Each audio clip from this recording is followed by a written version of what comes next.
start the meeting.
And the department, I see Dr. Rashid Tofi and the departments are all here. Departments and entities are all here. Thank you very much for joining. Members, I hope we are all in attendance. Can I check with Shireen? Are we correcting? Good afternoon, Chairperson. Yes, we are. We are coded. Thank you. Any apologies? No apologies from members. None, Chair. No apologies from members from the department. Are there apologies? Yes, Chairperson. From the department, we have the following apologies from the HOD, Ms. Johnson, from the Chief Executive, the Chief Financial Officer, Ms. Abrams, and then from Mr. Herman Jonker, from Ms. Olivia Dias, and from Ms. Fairuz Darcy. And then from Westgrow, we have an apology from Ms. Renelle Stander. And then from Freeport Saldanha, we have Mr. Sotoli. Thank you, Chair. Thank you very much. Honorable members, our initial request to the department was to include the Department of Economic Development and Tourism and Westgrow to provide us with a briefing on funding requirements from Westgrow. However, HOD Johnson and CO Stana, they are currently in China and have therefore requested to do a presentation regarding the funding requirements when they're back. So we have scheduled that meeting for the 12th of August 2026. Honorable members, just a reminder, this is a visual platform meeting. Make sure that when you're not speaking, you are muted and that the camera is off. So with that said, can I ask members to introduce themselves? My name is Nobu Masipa. I am the chairperson of the Standing Committee on Agriculture, Economic Development and Tourism. With me is Shireen Niekerk, supported by Nomfundo and Mr. Just apologies, the gentleman from the IT. Can't get to the name quickly, what happened with me. Shireen. Mr. Hassam, Siraj Hassam. Okay, Siraj, yeah, Siraj. Thank you. Thank you for that. With that said, over to you, members, to introduce yourself. Afternoon, Chair. It's Dave Bryant, member of the committee. Good afternoon, Chair. Brendan Adams, member of the committee. Good afternoon, Chair. Derek Wessels, member of the committee. Good afternoon, Chair. Khalil Brankes, member of the committee. Thanks. Good. Is that all, Good evening, honorable members? Good evening, all. Nama French Mbombo. Good evening. Thank you. Did all members introduce themselves? Can we proceed? Honorable members, we've got 4 entities and one department and 3 entities that will be providing us with Q4 report. With that said, I am going to hand over to Dr. Tofi to introduce the department and take us through the presentation. Over to you, Dr. Tofi. Honorable Chair, thank you so much. Lovely to see you and members. Welcome. it does feel like a bit of an acting school right now, like a drama school, because everybody's acting, but we know people are out on important business. We are fully represented, and I wanted to just let you know that there'll be various people presenting. It will be myself and the DDAT team, then Matthew, the CEO of Atlantis, Jean is the acting CEO for Wescrow, and Herman Bonachance will be in for Kola.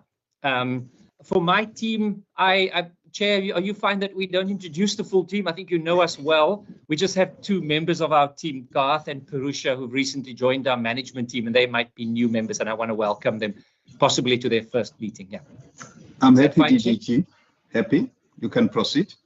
No problem. So let us proceed. So my team will flight the presentation. We've allocated 20 minutes both to ourselves and to each of the entities, then of course open for questions. And Chair, you can tell me whether you want to have questions to us first after the presentation, or do you want us all to present and then do Q&A? What's your preference, Chair? I'm going to ask members to just take notes and we get the presentations out of the way, and thereafter then we can go to Q&A. Okay, super. So thank you. So I'll ask Courtney from the Office of the HOD to share the DDAT slide deck.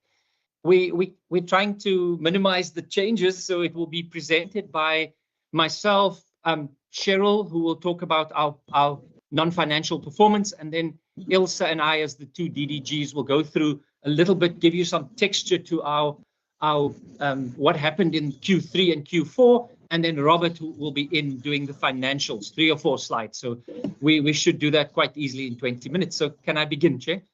Yes, you can proceed. Thank you.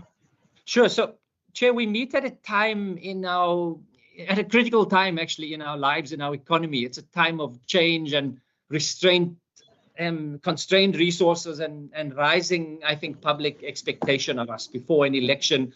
And it becomes clearer and clearer how important our work is, us and our entities. So today we see this part of our governance responsibilities is to give you a sense of what happened in the last 2 quarters of the financial year, where we met 95% of our target. So I want to start even just by acknowledging the resilience of our team and our entities for just presenting incredible work. And so I'm going to start by handing over then to Cheryl to take us through the non-financial performance. Cheryl, over to you. And I'll ask all members of my team to please put on your camera when we speak. Thank you, if that's possible. Thank you. Good afternoon, Chairperson and honorable members. So the presentation that we will be doing is the Department's 25-26 annual performance plan, which presented the first year of our implementation of our 5-year strategic plan, and for the 25-26 APP comprised of 47 output indicators that was fully aligned to the growth for jobs strategy.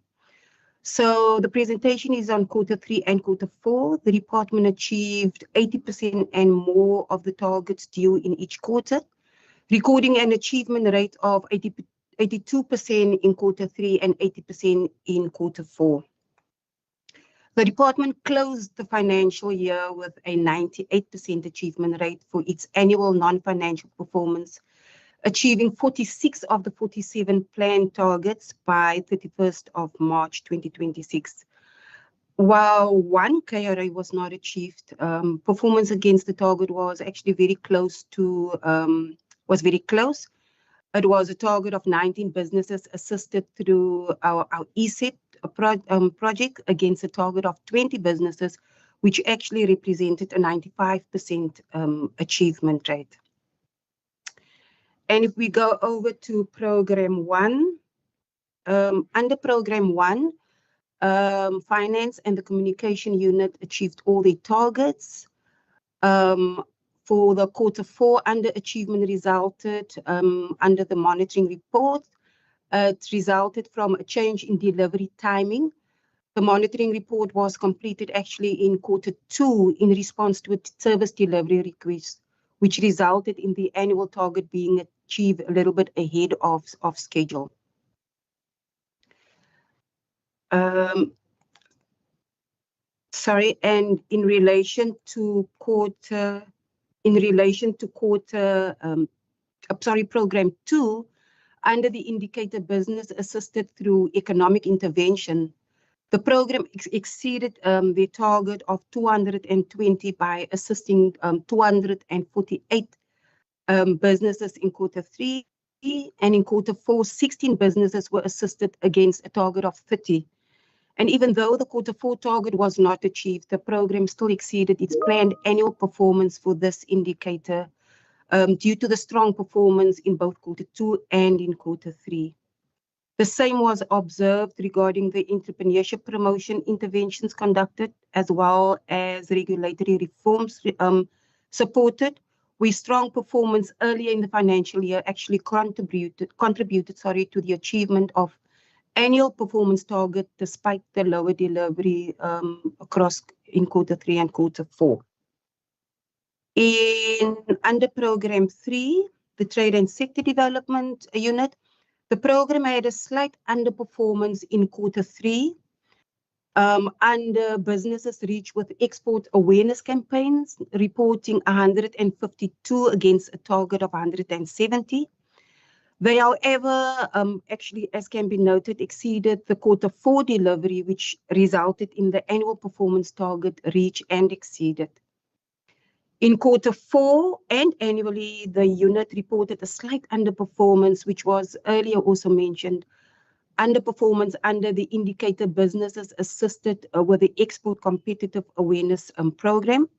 The achievement was 19 against a target of 20, and even though the program received more application than expected, only 19 of the businesses were approved for support in the current financial year and under review. Also in Q4, the unit reported a slight underperformance in Q4 under the industry growth opportunity supported due to evidence that was not aligning with the technical indicator requirements, but they however provided the relevant information during the annual pre-audit phase, and that led to the annual target being met in the Q4. For program 4, the business regulations and governance, they demonstrated a strong performance across all the listed indicators. The same can be reported for program 5. Also that can be noted, program 5 demonstrated also strong performance across all the listed indicators in Q4. They did not have any indicator or target set for Q3. Program 6, they also demonstrated strong performance across all listed indicators in actual both in Q3 and in Q4, as well as the annual performances.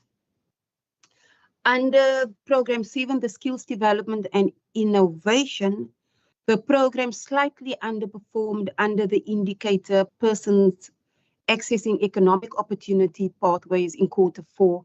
And that was due to companies that onboarded much earlier in the financial year, which resulted in a smaller number of people access opportunities in Q4 and a higher intake actually in Q2.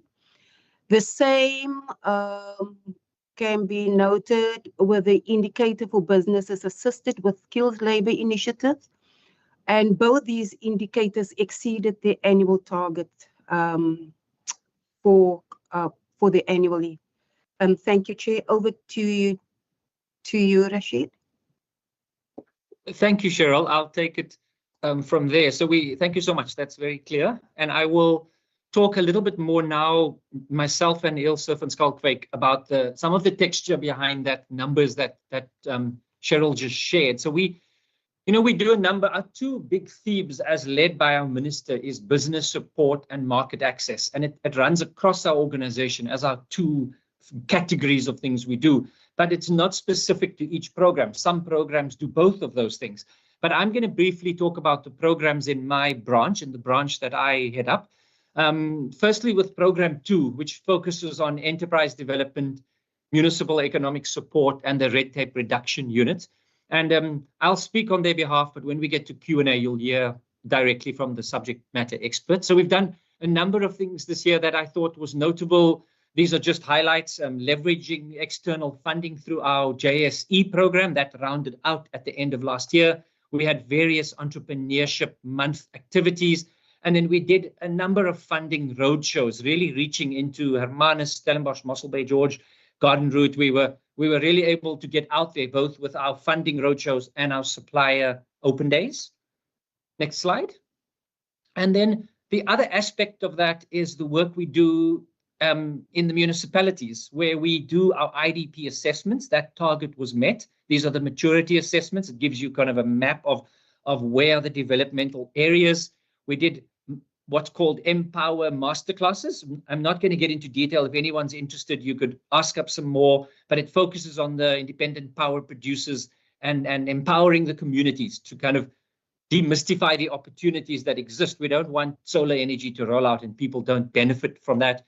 And then we did a number of capacity building workshops in the Breda Valley, West Coast, as you can see, Garden Route.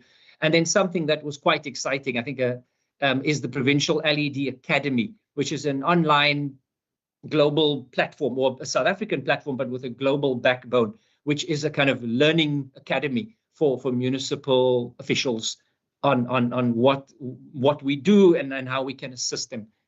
Next slide. In the red tape reduction unit, we continue to do a number of things. We answered phone calls, and we had an 89% resolution rate, which is above our target of all the calls that get logged on a weekly, daily basis. And we helped a number of businesses to achieve what they need to do, take away the red tape, make it easier to do business, which somebody asked me the other day, what's the core part of your job, do you think, as a department? And I think it's almost an overarching theme. We really are about making it easier to do business, and everything we do in this department is about finding ways to make it easier for people to thrive and do business in the Western Cape. We continued our business improvement program, looking at the processes, looking at modernizing and improving the kind of performance. So using lean thinking, using various business improvement systems to automate and to make systems easier. And then we regularly comment on regulatory reform, and we do that consistently. Thank you. Then moving on to program 4, which is the Office of the Consumer Protector. It's quite exciting now to have our full 3 legs of our Consumer Protector operating. We have our financial literacy and general consumer awareness programs. These numbers are, of course, just for the quarter, but we do just think about these numbers, 94 different literacy sessions. I'm kind of astounded sometimes that we get to almost every one of the 30 municipalities with this program. We do educational programs, and we partner with various partners, the national consumer bodies, bodies that represent various sectors and factors. And we've even done some work, as you can see, in prisons, empowering people on making them more financially literate and understanding their rights. We then also manage consumer complaints, a very high resolution rate, because we have a call center and we have a number of staff that do that, and we save, we count, we value, and we count up exactly how much money we save people. And it's anything from getting your full cost of your car back to someone simply getting your bus ticket back to the Eastern Cape. If you felt you were robbed out of it, you'll get your money back. And then our tribunal has become active. That was really exciting. In this last 2 quarters, 31 matters which were unresolved at the mediation phase came up to tribunal, and we managed to settle many of those. Sometimes you settle them out of court, sometimes you have a court order. So a very successful year in terms of the consumer tribunal. Next slide. I think we're now on to program 7, which you all know well, the skills development and innovation program. That the stats over there tell you some of the numbers of beneficiaries that have benefited from our programs, internships, job creation opportunities, whether it's either in the artisan area. We did some things in clothing and textile, BPO.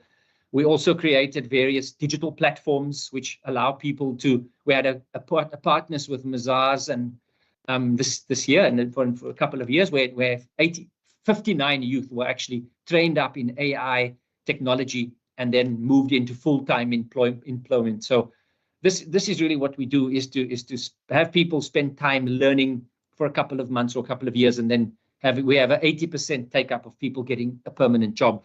And then, of course, Rahima in our team is our person who goes out there and leverages funding She, as always, shot the lights out. We leveraged almost 160 million rand of external funding, which matches our funding, more than doubles or triples the funding that we put in. That's using organizations like YES or NBI, the national, no, not NBI. The NBI is more of a partner, but organizations like the Jobs Fund or YES and other organizations, and CETA funding and so forth. Thank you. So I'm now going to hand over to Ilse, who'll take you through the other programs in the other branch. And I welcome Ilse, as well as, I think it's her first meeting that she's now officially the DDG. So welcome, DDG van Schalkwyk. Over to you. Thank you, Rashid. Thank you, Chair. With regards to the other branch, we are going to cover the sector development. The first thing is in terms of ESEP. So in quarter 3 and 4, it's a demand-based fund. So we processed, in total for the year, it was 19 beneficiaries that we supported, even though we had more. In terms of the beneficiaries, they just weren't processed in time for the financial year, but it's kicked off with a bang in this financial year. Our export online course, where we partnering with ITRISA, has worked very well. In total, we had more than 70 participants that have completed the course. If I'm not mistaken, we're close to almost 500 businesses that are registering, that are going through the different modules. It was also fantastic that we could finally get Cabinet to approve the export strategy, and we recently had the launch of that. And then, of course, we did our export roadshows, taking what is export opportunities all across our 6 districts, including the metro. And that was, we had more than 220 businesses that actually received support through this aspect. Next slide. Then in terms of a new program that we've started with regards to our growth opportunity coalitions, and then it's continuing in this financial year.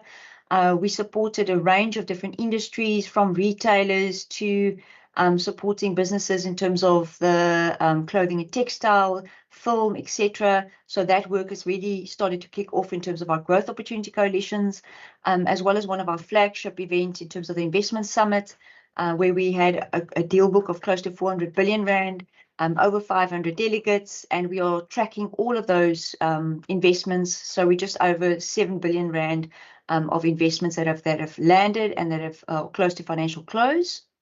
Next slide. Then in terms of work done in program 5, this is where some of our entity work is sitting, as well as our ports. So Atlantis SEZ, a very, very good progress was made in terms of the announcement from DTIC that they would fund Zone 2 and Zone 3 in terms of the different capex and in terms of the bulk services. And I'm sure Matt will highlight that in his presentation. So clean audits, they had a very good quarter 3 and 4, as well as Freeport Saldanha, something which is also, I'm sure Herman will mention it, but the commercial terms framework agreement, which took more than a year's worth of work, if not longer, between Transnet and the Freeport Saldanha, that is now reaching close, or we're signing the last piece of paperwork. So that was a good win for the agency. And then in terms of green hydrogen, a lot of work was happening specifically with the national jet IP and linking, and work being done in terms of completing the master planning with the CSIR in terms of the different bulk infrastructure that's required in the Port of Saldanha. And then in terms of the Port of Cape Town, there's been significant improvements in terms of the heavy lift equipment at CTC, which is the container terminal. Then we also completed our first phase 1 of our maritime logistics strategy. And then a big agreement has been signed with regards to Transnet and the Port of Antwerp, Bruges, and some of the Belgian delegation in terms of how do we support and focus on port efficiencies. So that is kicking off in this financial year. Next slide. Then some of the work that our Cape Catalyst team has been doing. One is in terms of the small harbour work in Port of, so I'll be quick, of Saldanha. That's moving along nicely. We've got our first phase has been completed in terms of the municipal resorts and the municipalities that are now forming part of our pilot site. The George Convention site, we finalised which the site selection is, and the pre-feasibility work is concluded. And then the CTICC sale transaction is underway at the moment, and we're about to appoint a transactional advisor with regards to that work. Okay. And then just very quickly, next slide, our digital economy team has done really good work, both from supporting the ecosystem, a lot of work done in terms of certain regulations that comment was given in, 10 ecosystems that were supported, as well as a lot of work being done in terms of our drone space with regards to the pilot site in Sultana. Sorry, I'm just going to ramp up. Next slide. And then the Tech Titans game was launched with the Department of Education. Our Tech Talks ran through, our incentive guide was published, and then the launch of the Timbuktu Creative Hub in September with the UNDP, that has also taken place. And then... So we got to just leave a minute for the finance, okay, please. no problem. You could wrap up. I'll wrap up. So our research team always do very good work from our sector investment fact sheets, the work they've done in the Middle East, as well as in terms of they provide quarterly reports in terms of the quarterly labour force survey results, etc. So this is critical for us and from an intelligence perspective. And then I think the last slide is on program 6. This is just to show the key work that the tourism team is doing, specifically in terms of policy aspects with regards to the MFMA and Circular 131. The work that they've done in terms of our tourism law enforcement unit, as well as the frontline services staff that was trained. Thank you, Chair. So, Chair, we just need 1 minute from Robert. We have 3 slides. Robert, take us through the financial performance. Yeah. You have hopefully a minute. Thanks. Hopefully I won't be too long. Good day, Chair and members. As you know, our department was allocated a budget of around 492 million.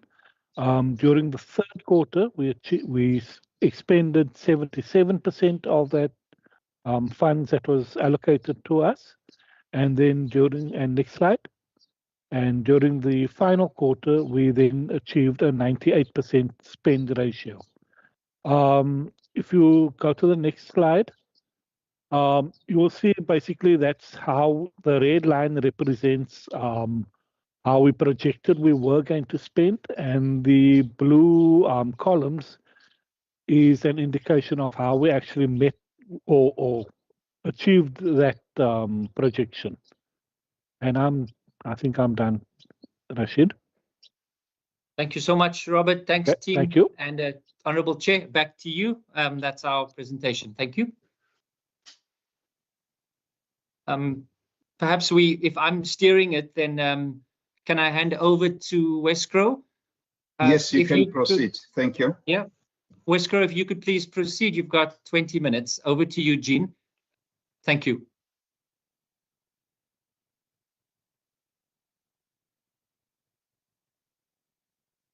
Person and honourable members, can you give me a thumbs up that you can hear me, Rashid? Yep, I can hear you. There we go. Thank you so much, and thanks for the opportunity to present the FY26 performance. Khadija, will you pull that up for us? So this report goes to our board, and so we're pleased to share the same level of detail with the committee today. For the time constraint, I will also just highlight key areas of this report supported by the executive. So we've touched on geopolitical context already, and so I won't go into detail too much there, but just to say that the agency continues to adapt and remain agile and responsive within the current geopolitical uncertainty.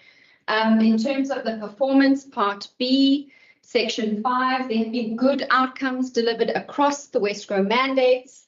Point 6, destination marketing across tourism, trade and investment resulted in a total reach of 43.2 million. On point 7, on the investment front, 16 investment declarations were facilitated, reaching 21.7 billion. This supports 3,566 potential new direct jobs over a 5-year period, and this is across the sectors.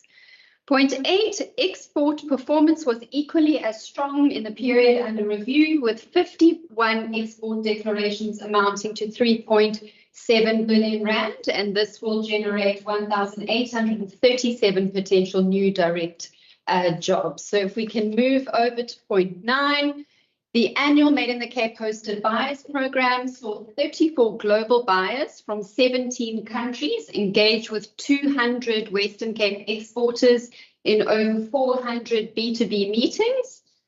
Point 10, the Export Advancement Program, the EAP. This is our training program here at Wescrow to help our businesses become export ready.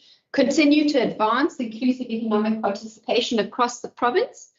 186 Western Cape businesses were trained across all districts, and 28 businesses were then supported to participate in trade missions to Thailand, the USA, Saudi Arabia, and these interventions then generated 35 million rand in trade declarations, with 22 million rand linked to exporters that are at least 50% women-owned.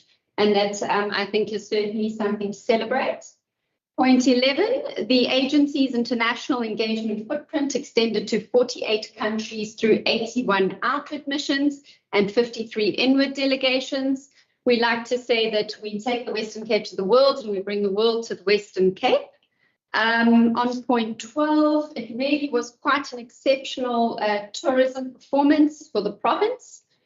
Number A, our business events continue to be a significant economic contributor. The Convention Bureau secured 30 business event bids across diverse sectors with an economic impact of 683 million rand. Cape Town Air Access delivered 3 new direct air services to Cape Town with an estimated economic impact of 2 jobs supported for every 100 international passenger arrivals. Cruise Cape Town contributed 1.79 billion to provincial GDPR over the cruise season 2024-25. Engagements with international travel, trade and media, as well as marketing campaigns, certainly contributed to this outcome. And then to stimulate tourism activity in communities across the 6 regions of the Western Cape, including townships, we had 36 leisure tourism events that were supported through the agency over this period. EduInvest, which is one of our public-private partnerships, facilitated 320 million in new education infrastructure investment and managed to mobilize 67.9 million in CSI. On point 14, it's really important for us as Westboro that we remain future fit, relevant and trusted. And in terms of the focus on good governance, we are pleased to say there was a clean audit during that period. So if we can move to a little bit more detail on part C, if we look at how we drive the Western Cape value proposition online, we cross-sell our mandates, engaging audiences in new markets through new channels, perhaps to highlight that a digital-first place marketing strategy has successfully scaled the Western Cape's value proposition across tourism, trade and investment, reaching 43.2 million people. We have 4 place brands that contribute to this number. As part of trade promotion partnerships, we had a partnership with Reliance Retail, a targeted Made in the Cape digital export campaign, which ran in Mumbai. The campaign drove record traffic to our Cape Trade portal and generated over 1 million click-throughs, and this was the highest on record for us in terms of the platform's lifetime reach. So that was a milestone. On point D, a targeted Future is Made Here digital investment campaign went live over the Investment Summit, Regional Leaders Summit and B20, and this was delivered across social media with a reach of 7.95 million. With Love from the Locals, which is our tourism brand, continue to drive demand. We had 50.5 million impressions through targeted bursts, and this was launched alongside the international campaign in India, targeting tourists from Bangalore, New Delhi, and Mumbai. So it's certainly quite exciting to be putting this marketing into our new markets. On point 17, if we can move there to attracting new investment from key global investing source markets across the priority sectors. Our efforts to attract FDI into priority sectors are certainly gaining traction. We had 14 international FDI missions that were undertaken over the period. These included China, Germany, the UAE, UK, the Netherlands, Thailand, Malaysia, Indonesia, and Japan. On point C, 3 new international investment declarations were secured. These were FDI declarations. They were all within the services sector, and they represented 340 billion rand over the next 5 years and will contribute to 100 estimated direct new jobs. So on point E, perhaps just to mention that we also developed comprehensive investor collateral across the sectors. This included the 2025 Doing Business in the Western Cape Guide, as well as 7 legal guides covering topics such as investment protection and regulation, BEE, cross-border transactions, incentives, visa guidance, and this is really crucial for our investors to be able to understand the Western Cape business environment and also for them to make those important business decisions. So on point 18, in terms of supporting Western Cape businesses to expand across tourism, trade and investment, on point B, there were 13 domestic investment facilitation declarations, notably Biovac and H1 Holdings. And I know that the committee can read through the detail on those declarations. On point C, in addition, investment facilitation support was also provided to companies such as Hallian, Taxi Connect, Nooitgedacht Fresh Produce, Food Lovers Market, Excellent Pies, Chardonnay Deli, ShopRite and Spur. And we can certainly see that some of the large retailers are wanting to expand, and that's always a very good sign for the economy. In terms of business retention on point D, this is a critical focus for us. We want to ensure that we do what we can to keep businesses in the Western Cape. Targeted interventions were implemented to safeguard jobs and prevent operational shutdowns for 5 companies, but maybe most notably Ashton and Langeberg, ALC Corp, Groenhof Estate, Cube Systems, and Schoenequip. And this was achieved in partnership, of course, with provincial and local government. So Khadija, if we could move through to number 19, unlocking access to new markets and new buyers while maintaining a continued focus on our established markets. Point B, in China, the China-Africa Economic Trade Expo was a matchmaking trade show that we attended, Pro Wine Shanghai. We showcased 15 wine exporters to over 20,000 trade visitors. So certainly some good traction into the new markets from the teams. A strengthened relationship with the ASEAN region is taking place. Key engagements included Africa-Singapore Business Forum, ASEAN-focused events with the Diplomatic Corps in Pretoria, an outward selling mission to Thailand, where we leveraged the zero tariff rule on wine imports, and then importantly, the presidential state visit to Malaysia and Vietnam. So on point D, we have a special focus on our system scale partnerships in terms of market access, the Reliance retail in-store promotion and trade activation in India, successfully introduced Western Cape food and beverage products to Indian consumers through a major retail partnership. And really where the rubber hits the road is that 47 new Western Cape products were listed in India. And so these will be available to Indian consumers, and another way in which we are taking Western Cape goods onto shelves. In terms of point E in the Middle East, over a 3-year period, the Lulu in-store promotion in Saudi Arabia, Qatar, and UAE resulted in 91 new Western Cape products listed. And so this is a tactic that is working particularly well for us, something that we are looking to expand on and are currently expanding on in this financial year. So in terms of point F, participation in SAT Latin America Roadshow in Brazil and Mexico extended the reach to new tourism buyers from across Latin America. The Cape Town Sao Paulo direct air service to be operated by LATAM was also secured over this period. On point G, it is very important for us to continue to maintain our focus on our established markets. 16 missions were conducted into Europe. These were the likes of Spain, Germany, Italy, Netherlands, providing exposure for 76 Western Cape exporters, 8 missions into the USA, a highlight of which was the Premier's visit to the USA, as well as a film mission, which enabled 8 Western Cape exporters to meet with major producers, including the likes of Disney, HBO, Paramount Pictures.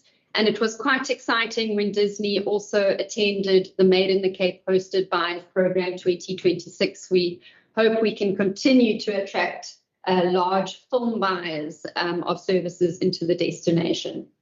In terms of point J, 3 missions were undertaken to Canada to capitalize on new opportunities as a result of the geopolitical climate.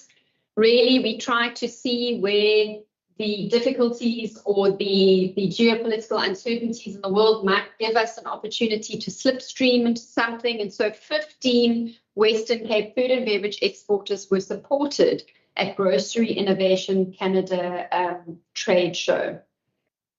And then perhaps on point K, Africa continues to be a key strategic market for us, with new direct services to Dar es Salaam, Gaborone and Mauritius. 14 trade missions were undertaken to Africa. Over 400 million in services export declarations were unlocked across Ghana and Gaborone alone. And a real highlight in the calendar was the Africa Day event, which saw the participation of 50 buyers from 15 countries. And we certainly received some wonderful feedback from our counterparts in the rest of the continent. On point 20, our catalytic delivery models and public-private partnerships. Cape Town Air Access celebrated its 10-year anniversary in FY26. Over this period, the number of international seats doubled, and Cape Town Air Access won the Roots World Destination Award twice. On a Cruise Cape Town point of view, we continue to strengthen the region's position as a leading cruise destination. Smaller municipalities such as Mossel Bay, Hermanus and Saldanha Bay collectively generated 47.5 million in local spending. So certainly quite exciting to see the spread in terms of Cruise Cape Town. EduInvest advanced a comprehensive program of marketing, advocacy and stakeholder engagement across the education ecosystem. And key initiatives included the publication of the Guide to Investing in Education. This is a guide that we give our CEOs and we give our business so that it is really easy for them to understand how they can contribute in this sector. In addition, we hosted the Invest in Education event and a series of targeted workshops with 500 decision makers. Khadija, if you don't mind, moving to point D, the Convention Bureau has a robust pipeline that was maintained with 87 new bids submitted extending into 2028. And John, apologies, I don't like doing this. You are left with 3 minutes, 34 seconds. That is noted. Thank you, Chairperson.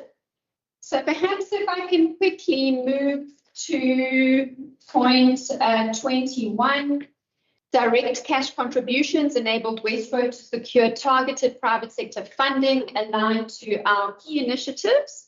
And this was across Casada Group, Peach Payments, and the V&A Waterfront. And then perhaps if I can move to number 22 to say that the agency is on a culture journey. A high-performing, collaborative and caring culture is taking shape at Westro, and that's across succession planning, staff engagement, health and safety, and skills and training. Number 23, very importantly, on good governance, the agency received a clean audit for the period and is on track to receive a clean audit for the 2025-26 financial year, an outcome we look forward to tabling. Just to say that in terms of our expenditure, 99.5% of our approved budget was spent. And so we certainly are happy with that. Just on 24, we are on a digital transformation journey. We had the modernization of the Cape Trade portal, phase 1 of Westro's platform business that was relaunched. We have begun the journey on CRM as well as artificial intelligence. And this is really moving us to becoming digitally transformed and client-centric in how we operate. And then perhaps to move very quickly to 26, as I conclude around corporate citizenship, Westro's graduate program continued to provide practical on-the-job exposure. 3 youth tourism familiarization trips were conducted. High school learners were engaged through job shadowing across the agency, and our staff participated in the heritage events. And in the absence of our CEO, Renal Stander, I would just say that the CEO maintained an extensive and diversified stakeholder engagement plan across government and business over the period. And so thank you, Chairperson. I will conclude and leave it there. Thank you. You're still left with 1 minute if you want to say more. Okay, perhaps I could very quickly touch on point 25, Khadija, point B, and that is really around the economic knowledge hub and the intelligence and the systemic challenges that we track at Westro affecting the economy. These include phytosanitary, visas, logistics, crime, complex legislation. One of the highlights over the period was we had a partnership with the Stellenbosch University Innovation Lab as well as the presidency to pilot an AI-powered WhatsApp chatbot, which would identify investment barriers on the ground. We were able to send this to a broad set of business to see how well we are able to collect this natural language identification of issues.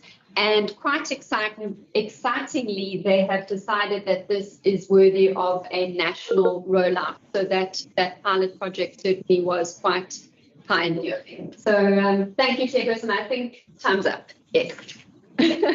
Time is up, yes. Rashid, over to you, sir. Thank you so much. Chair Jean, thank you very much. I see you've got your team there. So you do realize this was a presentation about Q3 and Q4 only. So it seems like the stats that you presented was annual stats, but you'll see from everybody else's presentation, it was specifically asked. So perhaps you could, when we get to the Q&A, just be clear on what your achievement was for Q3 and Q4, because we will have an annual report presentation at a further meeting, but that's not what this meeting was about.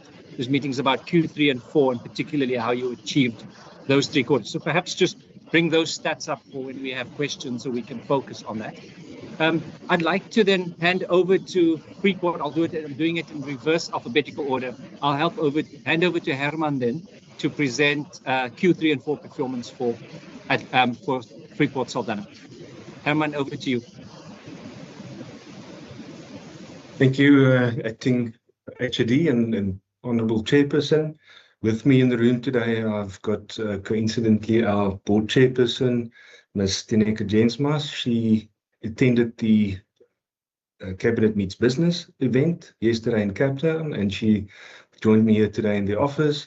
And I've also got our infrastructure executive, Ms. Getty Milanani, with me, and also our newly appointed company secretary, Tusani Fakude. I'm going to go straight into the presentation.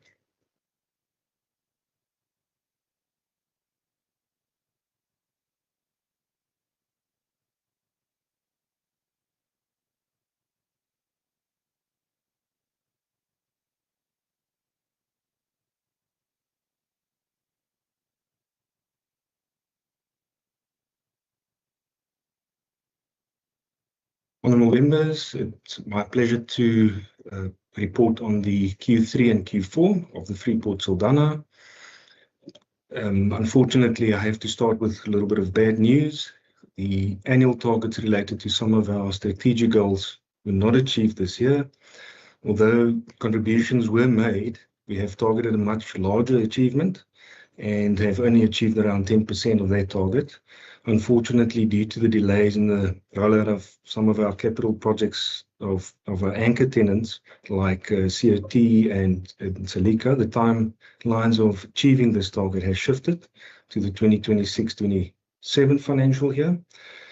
These delays were mainly due to the delay in getting financial close and securing offtake agreements timeously. However, the amounts to be invested by only these two projects are more than 40 billion, and it had a significant impact on our measured annual achievement. So the effect of timing on large projects like these can have a significant impact in the short term. If we look at the Q3 and Q4 specifically, on our operational targets, it's looking much better. Most of the targets are measured on an annual basis, and therefore most of our KPIs are reported in Q4. When we are looking at Q3 and Q4 on a high level, for Q3, 4 of our 6 planned KPIs for this quarter were achieved in Q3. The outstanding 2 targets were achieved in Q4, making it 6 out of 6 achievements for the year. And for Q4, 18 of the 21 targets were achieved. The reasons for the deviations are explained a little bit later, but just also some highlights to note was the achievement of 8 new leases that were signed. 50% of our local SMME procurement were achieved against a target of only 30%. 100% of our supply invoices were paid on time, and we have also supported 25 businesses with new growth opportunities. If we look into more detail in terms of our actual achievements for the year, under Program 1, that's the program which is the support to the business side and mainly administrative. There we have, I've listed all the KPIs. We've achieved all the KPIs but one, and that mainly, the one that we haven't achieved mainly relates to the annual review of the board's performance. Unfortunately, we could not finalize that in time, and it is in progress, and we are expecting to complete it in the 2026-2027 financial year. We have our processes to appoint the company secretary was delayed, and that also delayed this process, but we have appointed our company secretary, and this process will now be completed. When we look at the actual achievements under Program 2, this is the program that drives investment, infrastructure, and local economic participation. All targets were achieved, apart from 2 that were partially achieved, making it 10 out of 12 fully achieved. The KPIs of this program is directly linked to the actual operational performance of the Freeport. It's speaking directly to the path to self-sustainability, setting targets to market the zone, sign leases, deploying capital that will ensure future growth, and doing all of this with the drive to ensure as much as possible local participation. The 2 targets that were partially achieved, the first related to space tenanted. Although we have met the target of signing 8 leases, which is in itself a step up from the previous years, we were targeting a bigger area to be leased out. We achieved 36% of the targeted 50%, and this was mainly due to a specific tenant that withdrew from our SEZ2 facility due to their own trading conditions. The second partially achieved target related to the actual achievement of 89% of the 90% target for the project performance threshold KPI, which is just slightly below target. There were no targets that wasn't achieved. I've mentioned the reasons for the non or partially achieved KPIs on the previous slides, but for all of them, we have already implemented corrective actions where it was not due to a timing challenge. Other corrective actions specifically relates to the space tenanted. We now already have 3 new leases signed in the 2026-2027 financial year, putting us ahead in terms of performance and increasing the space tenanted as targeted in that regard. And as mentioned previously, the board performance reviews were in progress, is currently in progress and should be finalized by the end of August. In terms of our financial performance, we're very happy to report that the audit for the 2025-26 financial year has been concluded and the Freeport received a clean audit. it contributes to the strong governance profile of the company and sending out a very strong positive message to investors and the like. There were no major deviations from the budgeted numbers and the actuals. The operational income of 47.4 million were achieved during this year against an operational expense of 42.3 million, marking this the second year concurrently the entity is reporting a surplus since 2022, and the surplus for this financial year amounts to 4.6 million. The capital deployed to increase the Freeport's asset base and establishing income generating assets were 44.7 million. And we are also happy to report that there were no irregular, fruitless and wasteful expenditure during these quarters. In terms of our financial position, we are closing the year with a total asset base of 1 billion with no debt, making this a really strong balance sheet anchored for growth. Included in this amount are over 220 million rand in the bank that is ready to be deployed on capital projects that will generate future income. This amount is, however, ring-fenced and can only be utilized on approved feasible capital projects. Looking forward, we are focused on growth, and as mentioned, the capital are ready to be deployed in the 2 deferred projects that will unlock over 40 billion rands worth of investments. We also focused on securing a tenant for the SEZ2 facility that will increase the targeted space percentage, but also adding additional revenue to the income statement. And we are in the process of concluding the TNPA lease, as mentioned by Ilse, and we're working in collaboration with TNPA to work out the next steps in securing the pipeline of tenants that's interested in leasing the land in the port precinct. We are really focusing on advancing the green economy with specific reference to potential green hydrogen projects. Chair, I know this is it was really short, but I believe it was short and sweet, and I'm going to end there. Thank you, Chair. Thank you, Herman. Herman, Chairperson, according to your original comment, I'm going to go straight through to the next presentation then. Is that okay?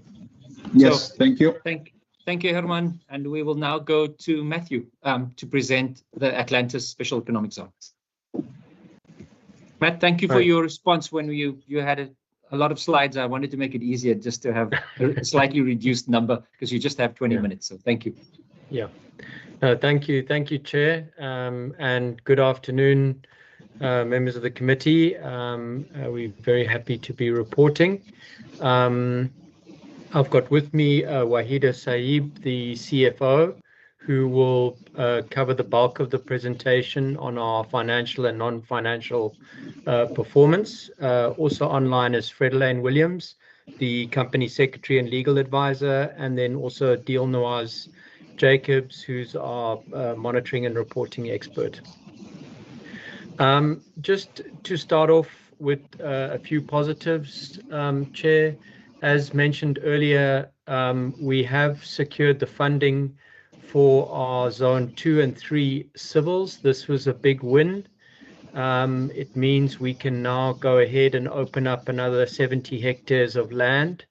Our first zone, Zone 1, is fully allocated and going through various stages of development. So this is very welcome, and we will be looking to unlock that over the next 2.5 years. We've also secured funding for a new factory, the E-Waste Africa, which is an e-waste recycling factory, and then we also received some additional funding for some existing factories, the Quantum V3 and the EGL2, and that's in addition to the funding that we received for AirTech and GMH. Apologies for the acronyms, Chair, but in a nutshell, we've received funding now for 3 new factories, adding some extra bids to 2 existing factories and for the civils. So very positive, and we've got to be careful what we wish for because we've now got a major infrastructure and construction program ahead of us, which is going to put big demands on a small team, and that is something that we will come back to and talk to, Chair. But everything has to be done in terms of the PFMA and very strict procurement rules. And when you're dealing with these huge, big infrastructure projects that become quite complex with a lot of moving parts, it becomes especially challenging to manage that effectively. And that often ends up in certain challenges and things taking longer than you expect.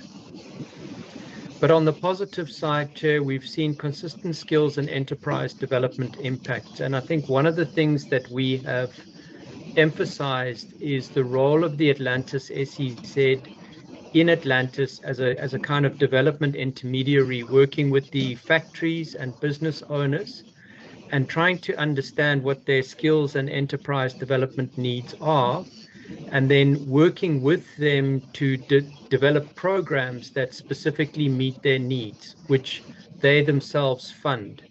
And that has been going particularly well, Chair, and we're seeing a lot of take-up from businesses in Atlantis and an interest in working with us to really grow that impact. And so the network of partners that we've developed around that, around training organizations and so forth, is important, as is ensuring impact for the local community.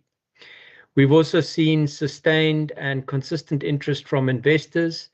So our pipeline continues to grow. It's now at, I think, 33 active companies. That represents about 19 billion rands worth of investment over a long-term period. In the short term, we're looking at about 4 to 5 billion rands worth of investment and spending.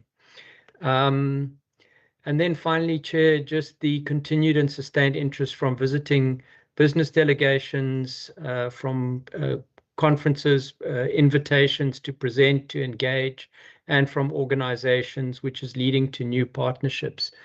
It's not mentioned here specifically, but for example, recently we hosted the head of the Global Eco-Industrial Parks Program, which is hosted at UNIDO in Vienna. And they were just doing a visit to South Africa with the National Cleaner Production Center, where the program is hosted. And we were able to show them around and engage with them in terms of our plans. And I think they were extremely happy with the approach of the Atlantis SEZ.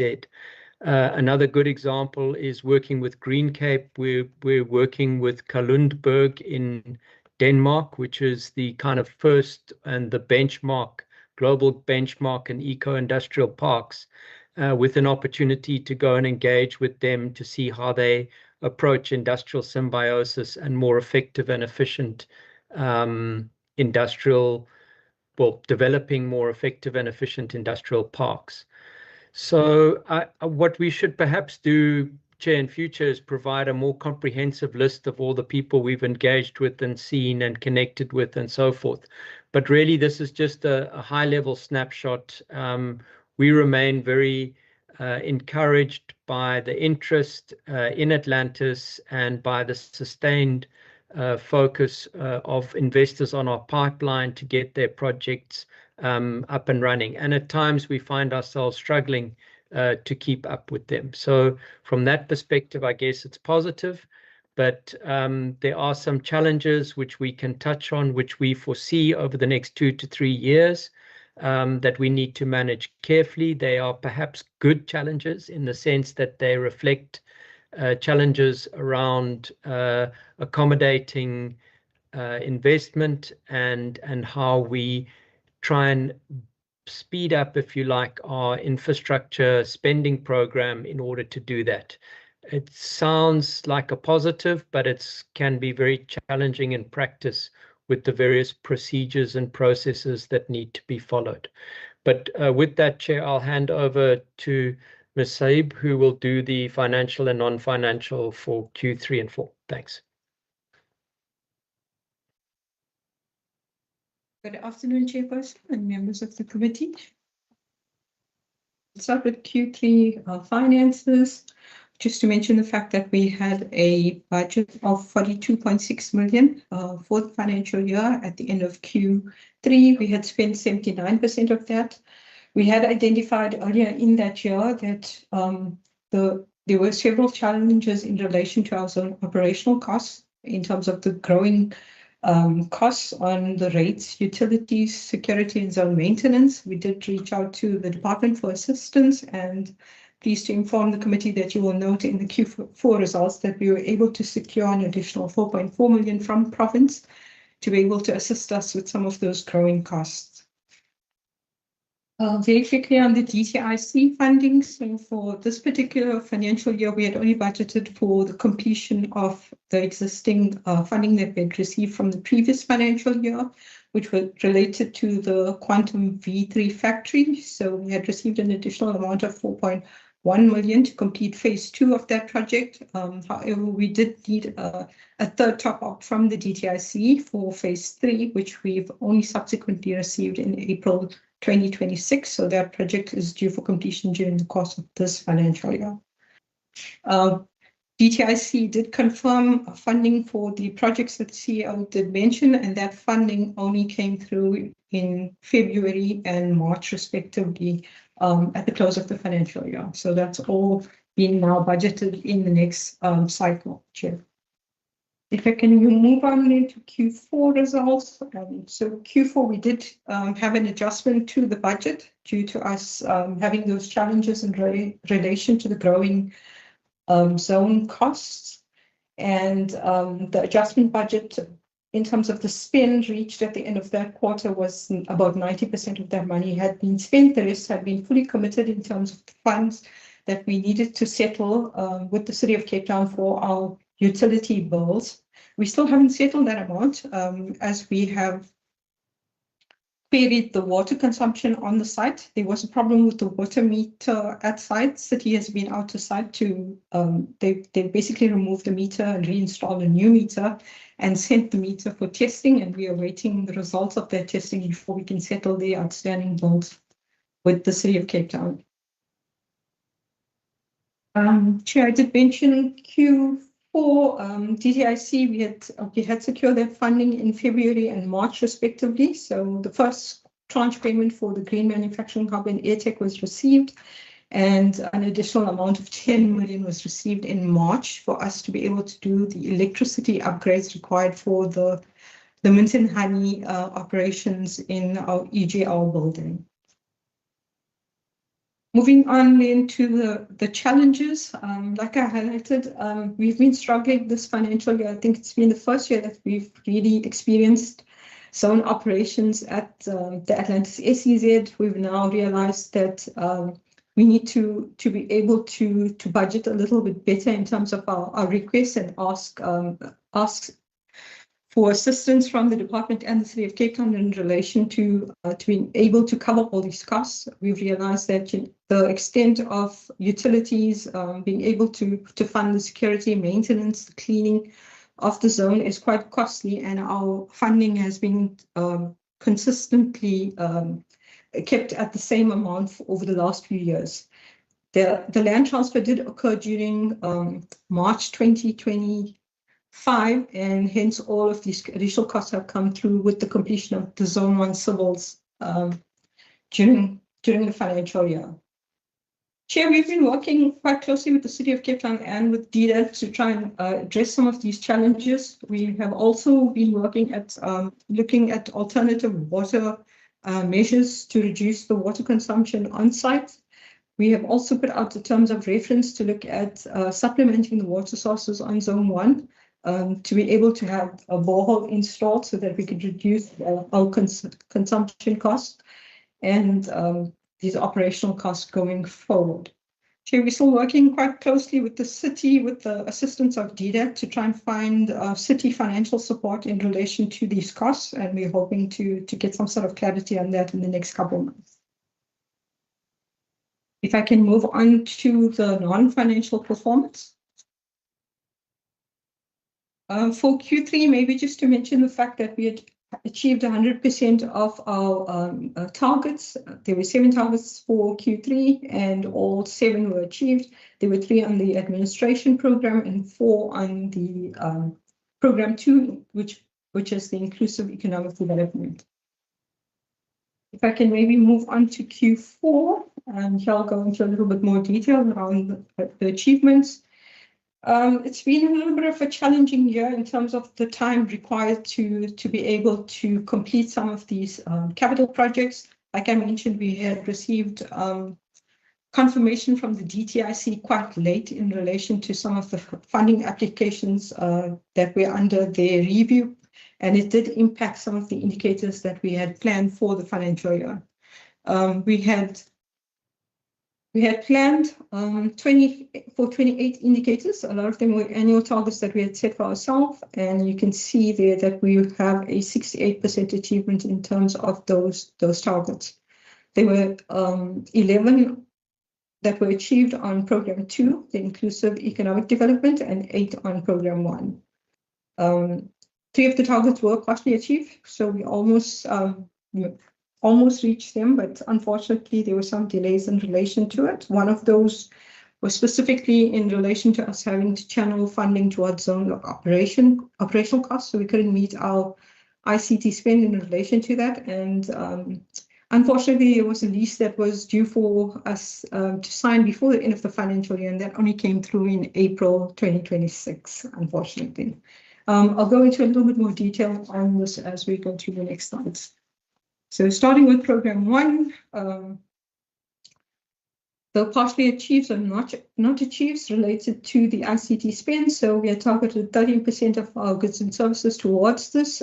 We are moving towards our strategy in terms of having a digital transformation within the organization to automate some of those processes. We are undertaking a business process mapping and systems analysis exercise to look at our needs in relation to that. Hence, we've been targeting specific spend around ICT, and unfortunately, due to the rising costs on the utilities and zone operational costs, we had to channel some of that funding towards meeting those costs.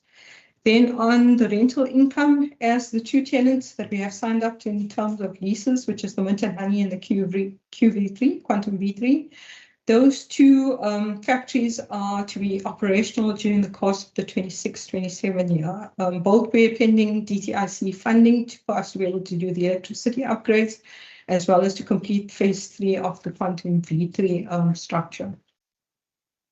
Moving on to program 2, in terms of business development, so you can see that most of the targets were achieved in relation to this. The one that we have not been able to achieve was in relation to the operational investor. Like I mentioned, those 2 particular investors that we had targeted to have been operational by 31 March, unfortunately, that's only going to materialize later during the course of this financial year. Moving on to the commercial side of the business, in relation to the targets there, so the site reservation agreements was partially achieved. There was 1 reservation agreement that was pending a due diligence exercise from the funders, and they're still busy with assessing this project. So we have not yet signed that particular site reservation that was targeted, but they have the engagements have been ongoing with the potential investor to see how we can try and assist in relation to it. In terms of signed leases, like I mentioned, the one that was targeted in particular for self-development on Zone 2 was related to the Contessa project, and due to some objections received on the zoning application, that was delayed by a month. So that lease was only signed in April 2026. Moving on to sustainable infrastructure and zone operations, most of those targets were achieved. We exceeded our target in terms of the SMME spend. The pilot project was in terms of the hempcrete being used on the Quantum V3 project, and the construction of the Quantum V3 project being the project that was initiated. On the percentage of solar installed on the roof space, so that was the funding that was still with the DTIC for consideration, and that funding was only confirmed and received in April 2026. So unfortunately, we could not achieve that particular indicator. Moving on to the next sub-program on the integrated ecosystem management. So still having good monthly meetings with the community stakeholder network. They've now been reconstituted and are working on their new strategy in relation to the sectors and how we engage with the community via the stakeholder network. On the community stakeholder engagements, there were 3 initiatives that were rolled out in terms of the Green Dialogue session relating to water stewardship program. The other one related to the West Coast College signing and MOU that we have in relation to that particular activity. And in the last one relating to the monthly sectorial meetings that we have with the various stakeholders in engaging on the community challenges. Moving on to the next one on skills development. Here we had exceeded our target of 6 by 1. So this particular program has been doing really well. You can see the list of all the training initiatives that we've rolled out in the community for the last quarter. The 3 in particular that we reported on was the Space STEM program that we are running out in conjunction and collaboration with Foundries. The other one was the foundational training, which deals with basically us training younger people in terms of understanding the green tech environment and how the SEZ fits into that. And in the Collective X program that we're running with the UWC Innovation Lab. Moving on to the enterprise development side in indicators. So this was partially achieved in terms of the number of enterprises supported during the year. We were successful in meeting our target in relation to that. However, we did experience some challenges in relation to the enterprises that have been supported by our acceleration programs. We started off with 10 small businesses, and unfortunately 3 had to drop off due to several challenges, some of that being obviously running a small business and being able to commit to attending the classes was a major challenge for them, and we're re-looking at how we roll out this program in the current financial year. Chairperson, that's me, also saving you a few minutes on my side. Thank you. Over to you, Matt. Thank you, Chair. I think we've touched on some of the challenges and risks already, Chair. And the challenges around the KPIs and so forth. Just looking at these challenges and risks and taking a step back and saying, you know, how do we deal with this? How do we manage this? And what does it mean for us as a company, how we organize ourselves, how we approach these challenges, and how we move forward from here. And the thing that really stands out, Chair, for us is that we actually need to start working differently as a company. We with all these operational challenges and the time it takes and the demands on the system for all the supply chain stuff that we have to go through. You know, you're running a zone and a water pipe bursts and you need a plumber, and then the lights aren't working all of a sudden, and we need to find someone to come in, and then there's something else. There's a crack in the road surface. What does this mean? It needs to be investigated, and so forth. And so all of that becomes a supply chain issue in one way, shape, or form. So these kind of demands now have to be, this is going to be part of business as normal, but it's all about gearing ourselves towards that and building kind of new systems of operating and working together as a company. So that's going to be a key focus for us going forward, Chair. that last bullet there is that really we need to review our organizational structure and systems.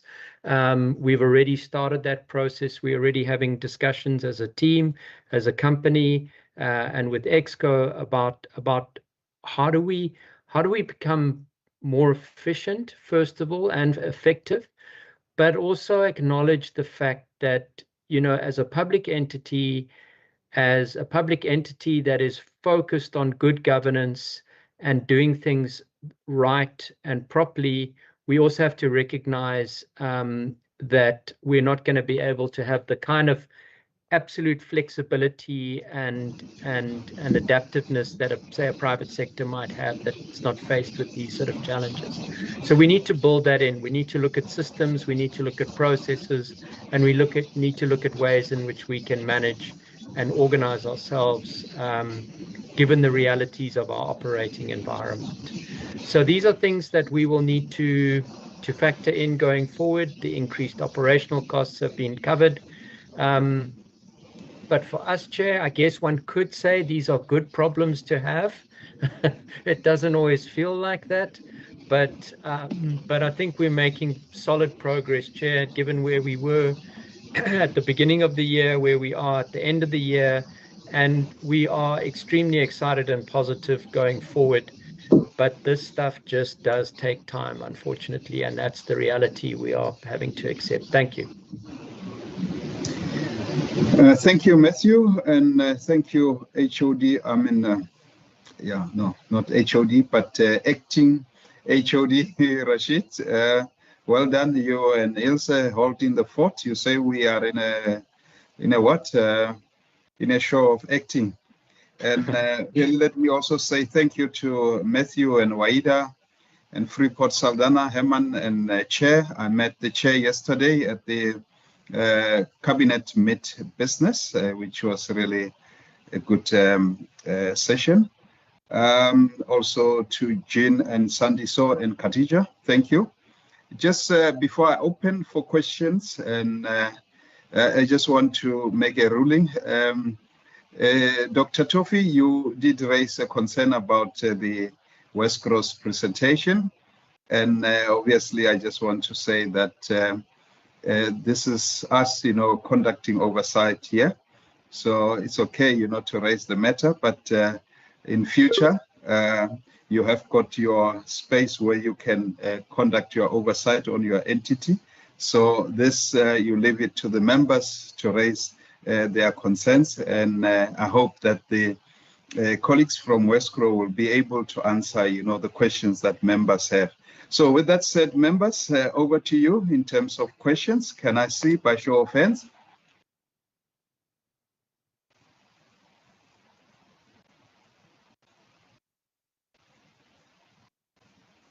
I don't see any hand.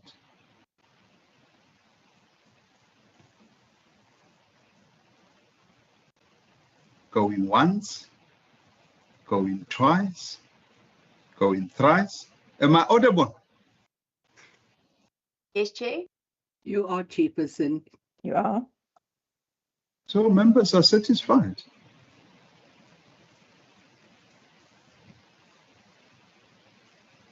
Okay, I have got one or two questions. First to Saldanha, Freeport Saldanha. Just on the appointment of secretary, you said the secretary has been appointed. You midway to finalizing the performance review of the board. Can you give us indicative in terms of the timeline that you set to conclude the board review?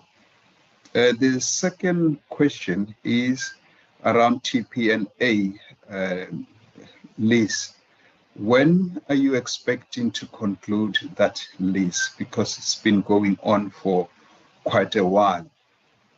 In terms of occupancy, what is your occupancy rate and what are you expecting to conclude in terms of occupancy rate this financial year, 2026-2027? If you can really address those questions.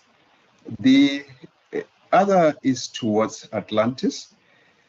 Atlantis, I do note your concerns, but we get excited when we hear about the allocation that has been approved, that DTIC is giving you more money.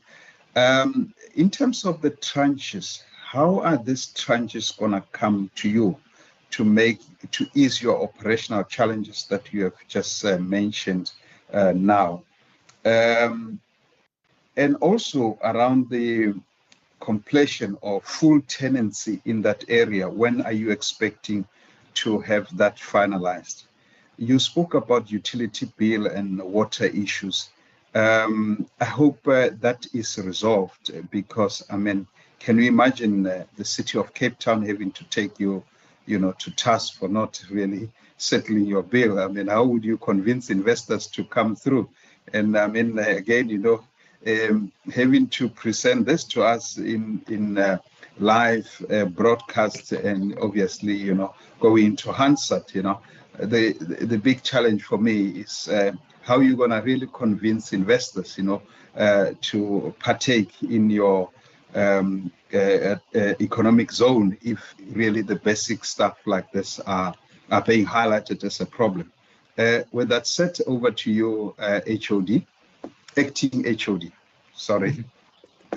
Yep, no problem. Thank you, Chair. I'll hand straight over. It sounds like a direct question to the entity, so we'll hand over to Matt.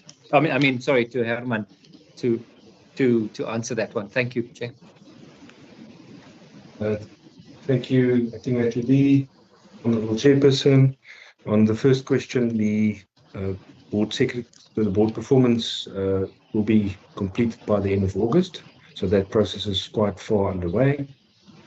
In terms of the occupancy rate, we're targeting 70% for this financial year. And I'm just going to hand over quickly to our company secretary to give a little bit of feedback around the TMPA process. But safe to say that we have gone very far down the line. Thank you, Chair. Through you, Chair. Just in terms of TMPA, Chair, all of the substantive matters that go into the legal documents have been settled as between ourselves. Herman, I was hoping that you will come to the screen, but it seems as if he's not visible. We can make a plan. We can make a plan.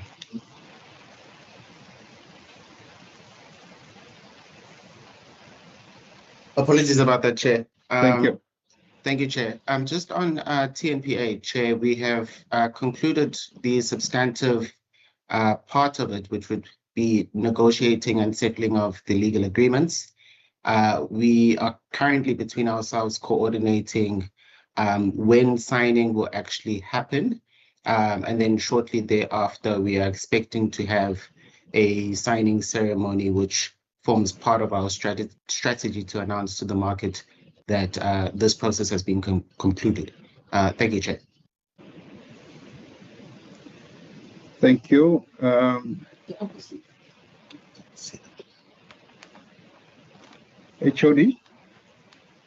Chairperson, doesn't seem like there are many other questions, but I don't know if there's anything else you'd like us to respond to, or any questions that you have further than this, Chair? I had questions to Atlantis. As he said. So, sure. Okay. So I see Matt is there. So, Matt, thank you. Thank you. Thank you. Thank you. The Chair, I think I will ask Wahida just to answer the question on the payments, the tranche payments, and when we can expect them. But just perhaps, and this is maybe gets to your question, the money from the DTIC is very specifically ring-fenced for the actual capital construction side of things. And so unless the cost or the expense is directly related to the capital construction, we cannot sort of allocate funding to that, or we cannot use that funding from the DTIC for those purposes. So we rely entirely on the funding that we get from the Western Cape Provincial Government for our funding. And we have to obviously make that work and stretch. And we are very grateful for the receptiveness of the Western Cape Provincial Government to the challenges that we're facing and the support that they've been able to offer us. And we also remain very cognizant of the importance of driving operational investors and growing that rental income as well. So, but I suppose part of our own slight disappointment is just how long it takes to get to that point, or how challenging we have found it to get to that point, notwithstanding the very positive trajectory. Which leads to your next or other question, Chair, around how long or when can we expect full occupancy for Zone 1? And I think, Chair, if I look at all the factories and projects in the pipeline for Zone 1, we expect that to be completed over the next 2 to 3 years. So there's 3 projects which are currently going through EIA processes that need to be finalized.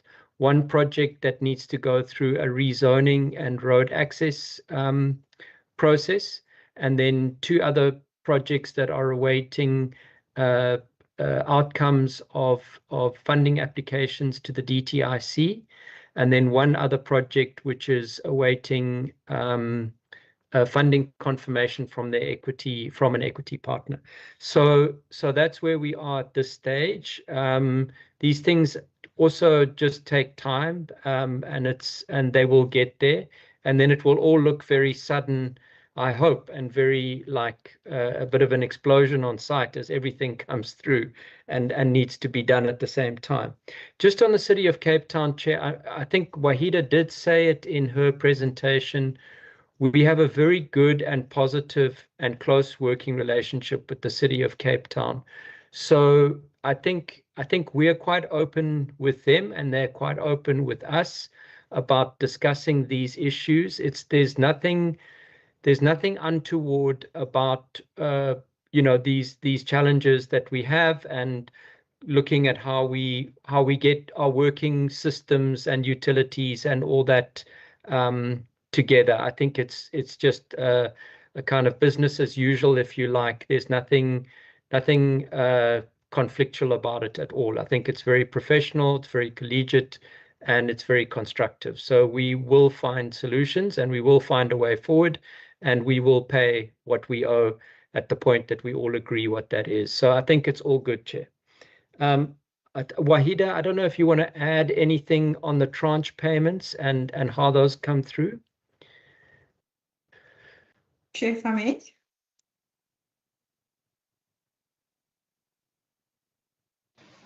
You can proceed, Wahida. Sorry. Thank you. So the DTIC tranche payments, how it works is when we contract with the DTIC, it does take some time for them to request all the supporting documentation that they require in terms of compliance, like we would with Province. And then we would get the first tranche payment, which is about 25% towards the project to go and do the detailed designs. So once that's been completed and we're ready to go out to tender for the construction of that project, then we would need to submit that agreement with the construction, a successful bidder for us to be able to gain access to the other 65% of the funding, which they monitor very closely in relation to that. In terms of the DDAT operational funding, so that we get it into two tranche payments. The first one we get at the beginning of the year once DDAT has satisfied itself in terms of the compliance requirements, and then the second tranche payment we get sort of mid-year as well. Last year we were fortunate in being able to access an additional third tranche payment because of these challenges we've been having with now being a landowner and a developer. Thank you. Okay, thank you very much. Acting HOD, I have got just the last question from my side to Wescro now. Sure. Wescrow, in terms of your presentation, obviously, as acting HOD indicated, did not cover really the third quarter and fourth quarter performance. I think my question really relates to the African visitors to the Western Cape, and especially with this outbreak of xenophobic issues in the country. And maybe talking to it and trying to tell us, in terms of maybe the work that you might have done regarding what impact this might have, going forward in terms of your tourism numbers. We have seen the numbers were not great, but that's now, we accept that they will be like that. But I think maybe just if you can just share with us in terms of your numbers on tourism side, that made you look good, especially coming from our SADC country brothers, and how that will really translate into maybe a negative impact on the tourism going forward, but also how is it going to impact the G4J strategy going forward. That's maybe where HOD can also maybe touch. We can also use this platform to just engage regarding, what are some of the issues as a result of this in terms of, your engagement on this global platform, when you engage, our African continent, or the global tourism market around these issues that have really flared up in the whole country. I see the hand of Honorable Brenkhuis. Honorable Brenkhuis, over to you, sir. Well, thank you very much, Chair. Chairperson, first of all, let me say thank you very much to the department and to Atlantis, Saldana, all the presentations. I just wanted to focus on the department, Chair, through you. In the presentation, a mention was made of finance was given to approximately 19 companies, and they had a 95% success rate. I just want to ascertain that from that 19 or 20 companies, how many of those 20 companies are black-owned and colored-owned companies? And in terms of the successes that the department have mentioned, can we get some a better understanding of what does success actually entail? If possible, if there was any financial management successes, especially, could the department indicate to us that if there was successes in that specific department? Thank you, Chair. Thank you, Honorable Brenkhuis. HOD, over to you. I don't see any other hand. Thank you, Chair. Thank you very much. Just on the first question, I will ask Wescrow to respond, and then after Wescrow, I'd like Tshegang, our chief economist, to talk about the research we've just done on the impact of the xenophobic attacks or the foreigners, and that will be interesting. And Chair, I've also mentioned to you that I'm in a workshop on Friday with the UN refugee agencies and a number of businesses talking about this potential impact on the economy. So it's a subject we are addressing. And then after that, I will just see if Cheryl could answer the next question from Honourable Member Brenkhuis about the breakdown of those 19 companies by race, which we do capture. So I'll hand over to Wescrow to answer the first question. Thank you. Jean, over to you. Thank you very much, Rashid, and thank you, Chairperson, for that question. I think if I can quickly just address that the Westgrow report was year to date for the period FY26. The highlights that I did pull out were from Q3, Q4, but of course there's more information around these particular quarters should the committee want further information. And then to tackle your question on the xenophobia or June 30th events, that is certainly something that we have been tracking at Westgrow. We have got a position on it. We're not putting that out there, but we have developed a position internally on it should we get queries. We've had a few isolated emails from business requesting more information, and we've dealt with those on an ad hoc basis. For now, we are tracking the situation. I'm not sure that we have yet seen the impact fully of June 30th, and so it's something over time that we will certainly continue to see what might be coming out. Our advocacy and advisory unit within the business also tracks the queries coming through. So if that's something that we can perhaps report more fully on going forward, it's certainly something we'll bring here. And then if I may hand over quickly to Russell Bruton, who looks after our tourism part of the business. The Convention Bureau is obviously, quite close to this topic, working with the rest of the continent, attracting conferences and large-scale events. But also just to say that importantly, Africa is a key market for us. And so across the board in our business and in our travels, we certainly do work to create positive relations and confidence in the destination. So Russell, if I can quickly just ask you to address the Tourism Convention Bureau part of that. Thank you. Thank you, Jean. Thank you, Chairperson, members of the committee. Westgrow has a strong focus on growing international tourism, and Africa is a key market for that. We have a number of catalytic projects that are focused on delivering against this objective.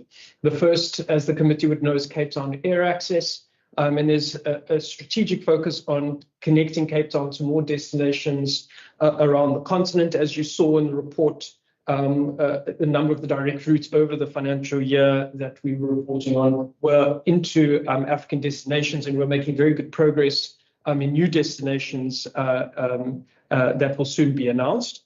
Through the Cape Town Air Access project, we do keep track of airline passenger details. We also do get the StatsSA June, StatsSA monthly arrivals data. According to the Air Access team, which I checked in with, it's largely similar in terms of arrivals from the rest of Africa if you compare June 26 to June 25. That's not to say there hasn't been an impact, but there hasn't been a significant drop-off as of June data, although we do believe that that's something we must keep on monitoring very, very closely, because we obviously don't want to just stay flat, we want to grow. The Convention Bureau space is particularly important. A number of delegates come from the rest of the continent to attend our conferences, academics, business leaders, thought leaders, and it's particularly important that we are a welcoming city, province and country when we do so that those delegates do attend, and that's really important from the Convention Bureau space. So we are proactively dealing conferences, making sure that they have positive information, and that we do make sure that the message is us that we are a welcoming destination for colleagues from the rest of the continent. I do want to just mention some work we're doing, Chairperson, to grow tourism across the rest of Africa on our Cruise Cape Town project. We are looking to strengthen Southern African cruise itineraries so that cruise ships can dock at more than just Cape Town and some of the smaller ports in the Western Cape, but can really access destinations across Southern Africa, and that will strengthen our overall value proposition. We're currently engaging with Libya tourism, with Angolan tourism, with St. Helena tourism, and of course under the umbrella of South African tourism as the lead in order to develop that value proposition and really strengthen our hand in that respect. Another key way in which we engage and support in times like this is through direct engagement with the travel trade. We engage on a regular basis by providing information, giving content, and other useful statistics that will enable the travel trade to adequately sell the destination, because that's really where the decision points take place.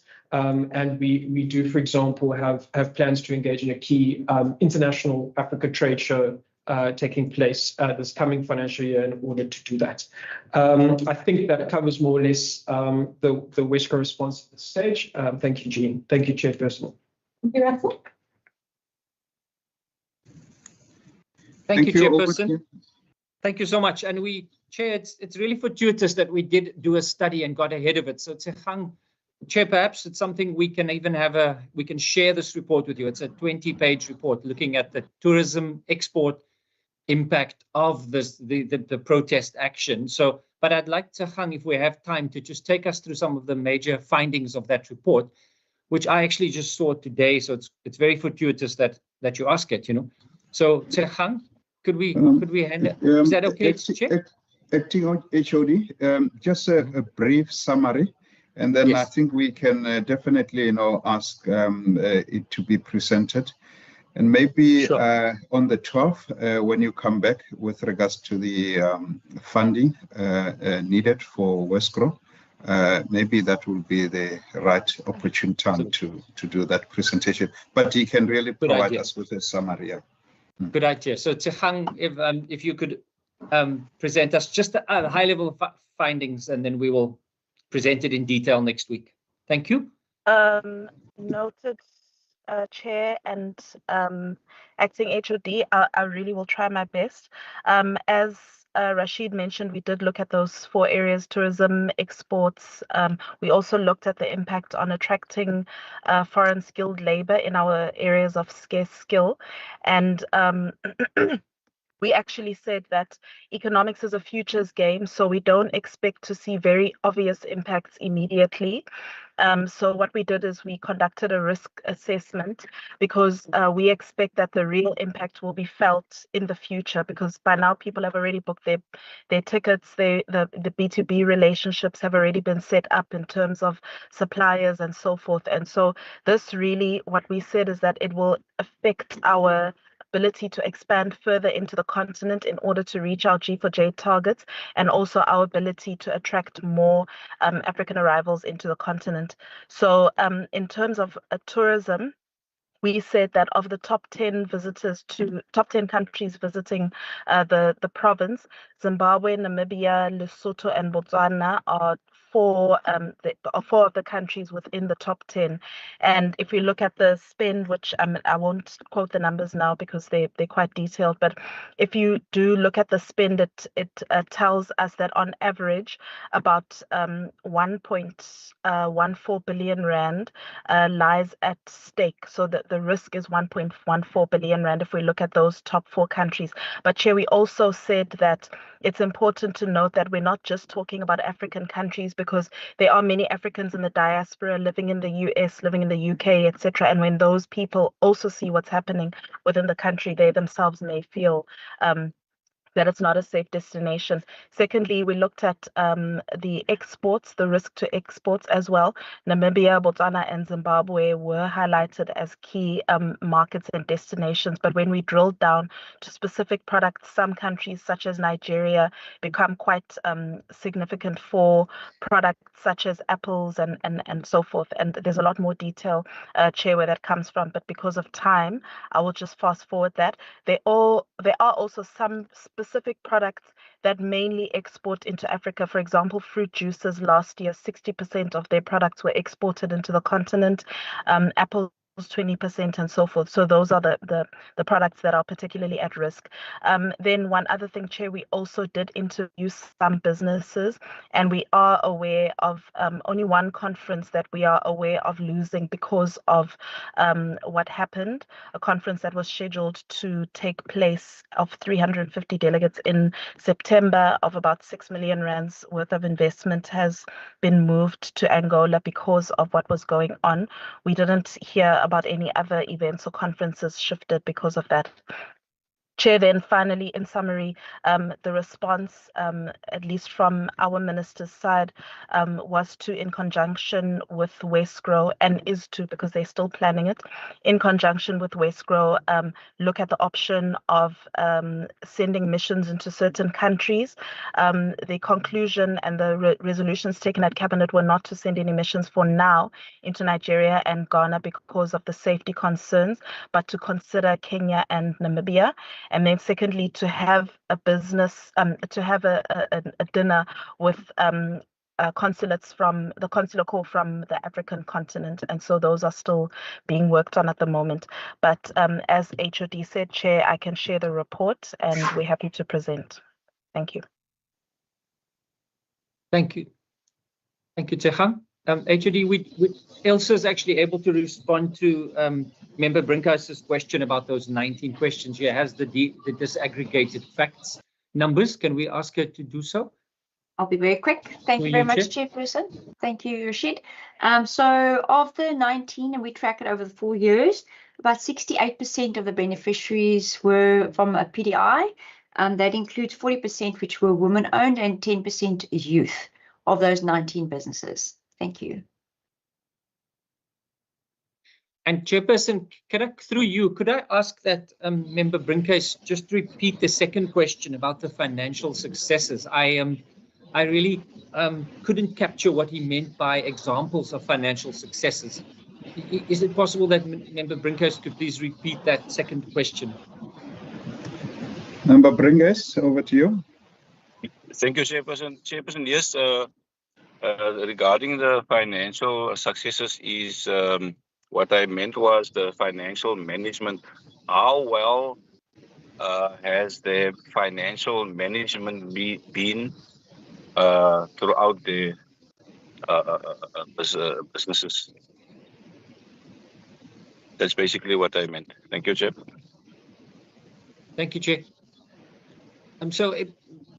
Member Brinkhuis, I think if you're talking about the financial management of organizations that we work with, that we fund, or you're talking about our organization? You're talking about the financial management of the ones through you, Chair, the ones that they are funding, that the department is funding. Sure.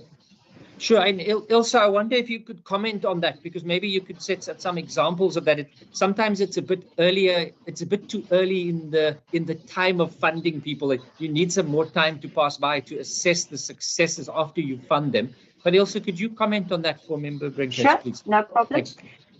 Thank you very much, Chair, through you, Member Brinkhuis. So when they apply, they've got certain prescripts that they've got to adhere to in terms of their financial sustainability and in terms of our equity ratios, etc., which we check. That's our first step. The second is in terms of the funding, we monitor it throughout the year. We usually try and do the allocation as in terms of one financial year. Sometimes it's over 2, depending on the intervention. And then we monitor it annually, well, every 6 months, but we've got an annual impact we're monitoring, and then 2, 3, and then a 5-year period to look at the long-term impact on the intervention, specifically for this ESEP program on export growth.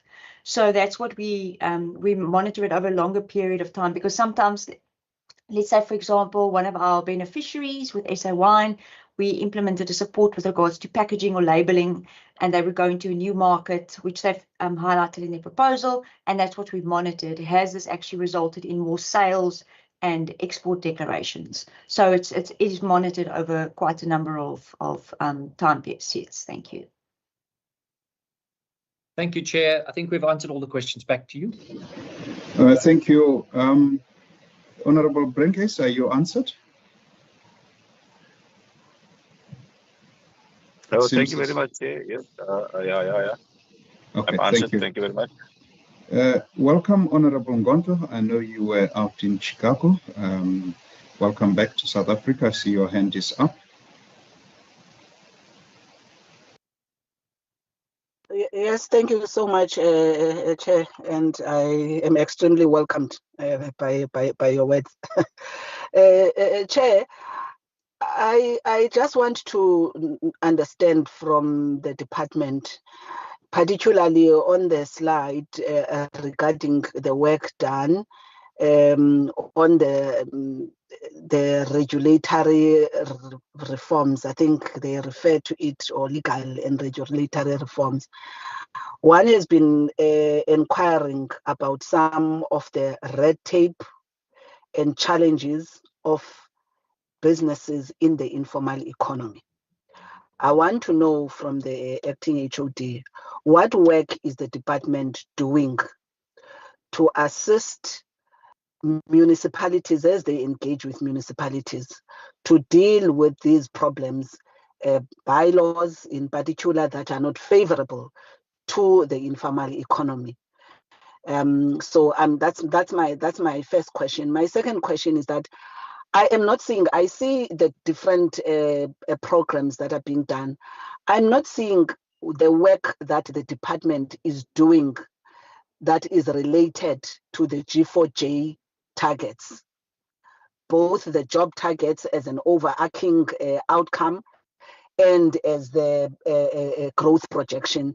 So I'm not sure where that particular work, because I thought DDED, may be responsible one way or the other along that. So I just wanted to get some clarity in terms.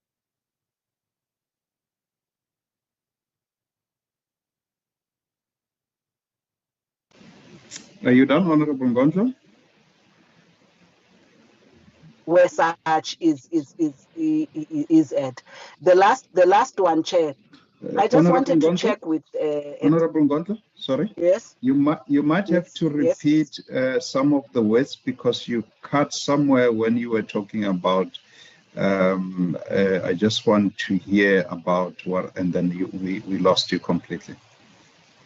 After you concluded on the topic, on the topic of is it what strategic levers? I think if you can just maybe, G4J, Okay, no, I was asking, where does the role of DDED in the G4J, because one had assumed that somehow DDED is sort of coordinating all departments, in the reporting of G4J. So I'm not seeing in the programs whether there is any program responsible for that.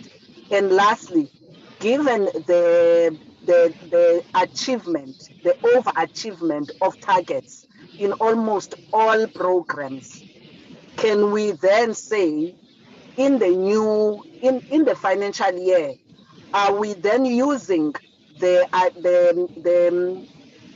achieved targets as your baseline? So I'm not sure whether you're getting me. I'm asking whether, given the fact that between the targets that was set and versus what was achieved, actually most there is overachievement. Do you use that for the next financial year as your baseline, or you go back, and target below? So I'm just trying to understand that for now. Thank you. Thank you, Honorable Ngondo. Over to you, acting. Sure. Thank you, Chair. Thank you, Member Nkondlo, through the Chair. Firstly, the first question I'm going to ask Aisha from the Red, who's currently the acting Red Tape Reduction Chair, to add to my response. But we've just completed, Member Nkondlo, in the current Red informal and township economy strategy, as well as our MSME strategy, which we've completed in the beginning of this financial year. We're in the middle of that.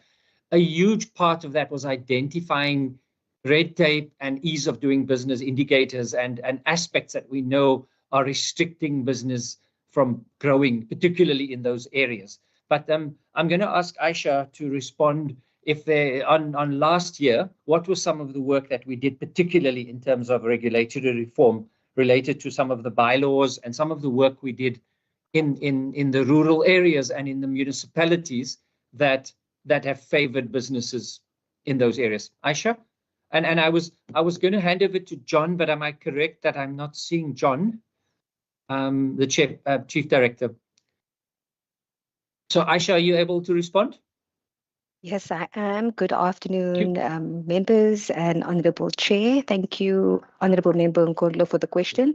So some of the work that we have been doing as a Red Tape Reduction Unit is we have developed our own model business licensing bylaw, which also includes the informal economy.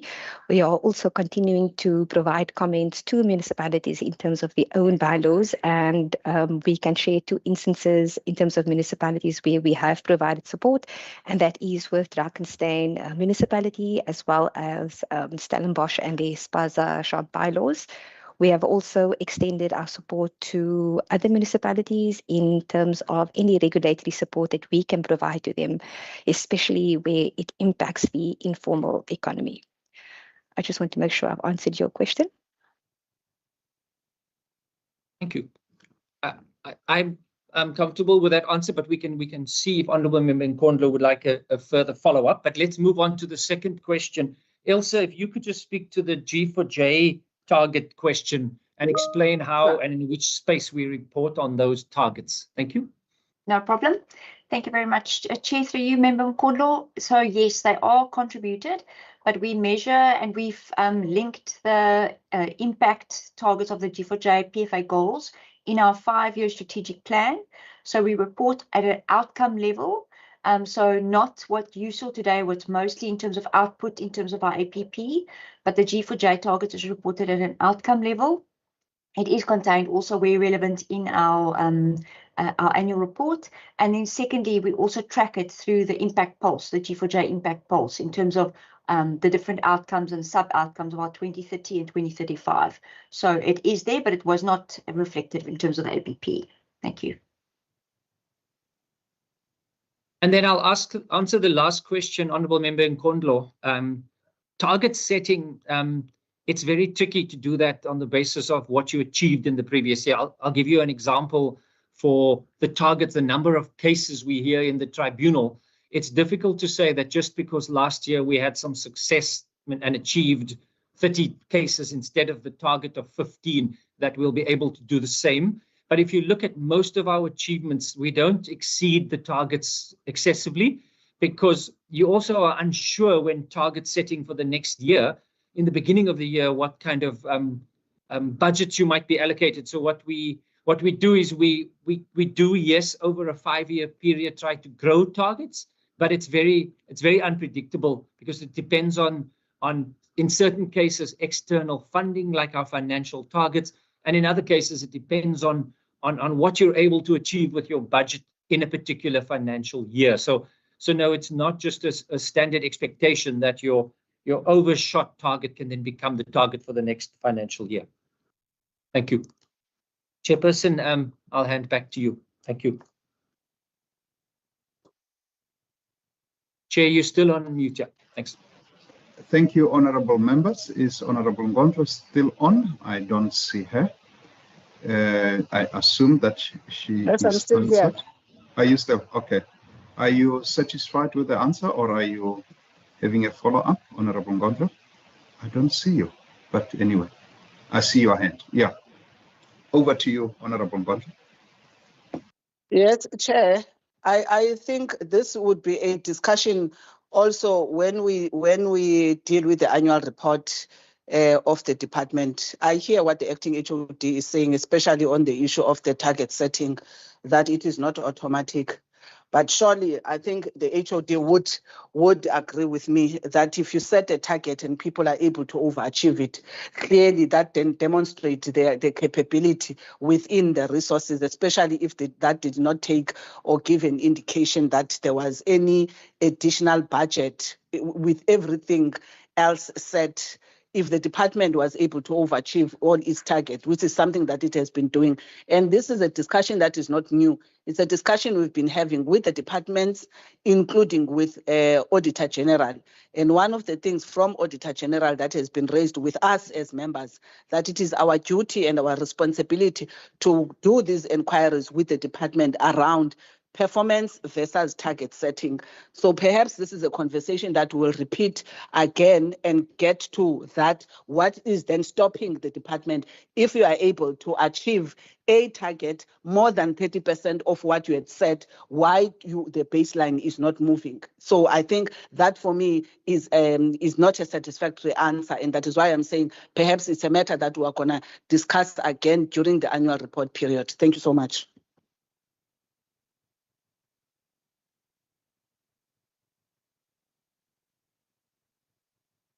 You are muted, Chairperson. You are muted, Chair. Would you like me to respond, or are we taking that to the next conversation? Apologies. I said I've noted your hand was up, and over to you to maybe, make your remark. Thank you, Chair, and thank you, Honourable Member Nkondlo. I think it's not at all automatic that targets remain the same. There are various areas in which targets they move. They are service related. So, for example, if we see we're regularly growing the number of tourist guides we can register, then we will incrementally grow that. And I do hope that with AI, with the efficiencies we can create, we will be able to continually increase our target and particularly change the way we do things and reach more businesses. But believe me, target setting is a very dynamic process, and it certainly isn't automatic from year to year. These are readjusted. So thank you, Chair.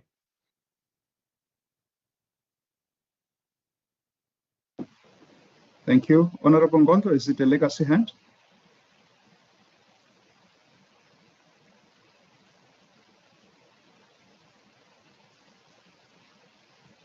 I assume it's a legacy hand. Honorable members, we are done with the presentation and the answers from the department and their entities. From my side, I just want to say, Acting HOD, really thank you very much. And all entities that came and presented to us, really thank you very much. Thank you for the work that you are doing. We did receive the reports around the canning processing plant that is about to close, the announcement they made. I know that it's too early for you to provide us with the answers, but we are definitely looking for answers in terms of how we're going to really work, how you're working around to ensure that the businesses are supported. I mean, both farmers and obviously, the workers in the plant or on the plant and also on the farms will be affected by this. But I think it's too early. We don't have information as yet. But as soon as you get information, we will ask you to come and brief us as a committee. With that said, really, I will allow you to provide closing remarks, and then you will be excused. And then members will review the draft reports and then go into resolution as well after the draft reports. Thank you. Over to you. Thank you, Chair.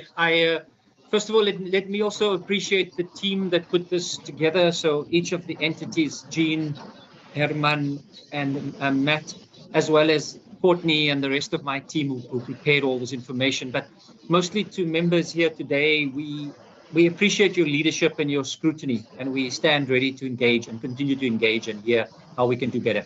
So thank you very much. And thank you, Chairperson. Thank you. You are excused. Honorable members, we're going to move now to the draft report of our oversight visit at the flood damaged area. I see you're ready to speak, Westgrove.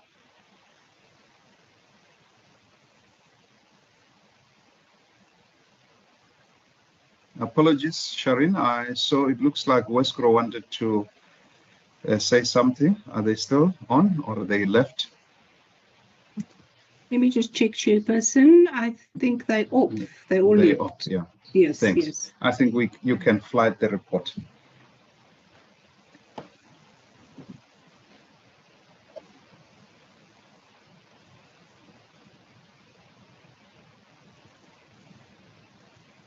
Okay, if you can just scroll up. Honorable members, the report pertaining to the oversight visit that we conducted, it was an unannounced oversight visit, so we did not have the government officials as such, but the department offered to join us, but they just joined us. You know, they had really no briefing, but they also were receiving the briefing for the first time in terms of the flood damages. So the report as such, you know, just assessed the damage, and we engaged with the affected farmers, residents and stakeholders in the area. And we got first-hand insight in terms of the challenges that farming communities faced or were faced at the time. However, we show that by now most of them have really recovered, but there are still really concerns that many areas are still not really fully recovered, especially when it comes to EXCOM. Farmers are still really using generators, and diesel cost is very, very high. So the report as such, I'm just going to go through it quickly, if honorable members don't mind. Just on the introduction, let's pass the introduction. Let's go to page 2. An overview. The Rossonville Worsley area formed part of an important agricultural region characterized by vineyards, fruit production. I'm not going to give this background of the overview. Can we just go to the observation? I wish I was controlling. If you can allow me the control, I will just control from my side. So, honorable members, during the visit to Strasbrede Farm, severe flood damage to access roads and residential areas was observed. Certain roads had been washed away, homes had been flooded, and certain residential structures were destroyed. The committee noted significant hardship experienced by affected residents, many of whom lost homes and personal belongings. The committee was informed that some displaced residents were temporarily accommodated in a storage facility with limited access to basic services, including water and electricity. The extent of the damage highlighted both the humanitarian and economic consequences of the disaster for the farming communities. At Bloodflay Farm, the impact of the flooding on agricultural activities and supporting infrastructure was observed. Members were informed of the ongoing challenges associated with repairing flood damage and restoring the normal operations. Extensive rehabilitation work was required to restore damaged agricultural areas and infrastructure. Discussions highlighted the importance of continued support to affected farming operations to facilitate recovery and maintain employment opportunities. If you can scroll up.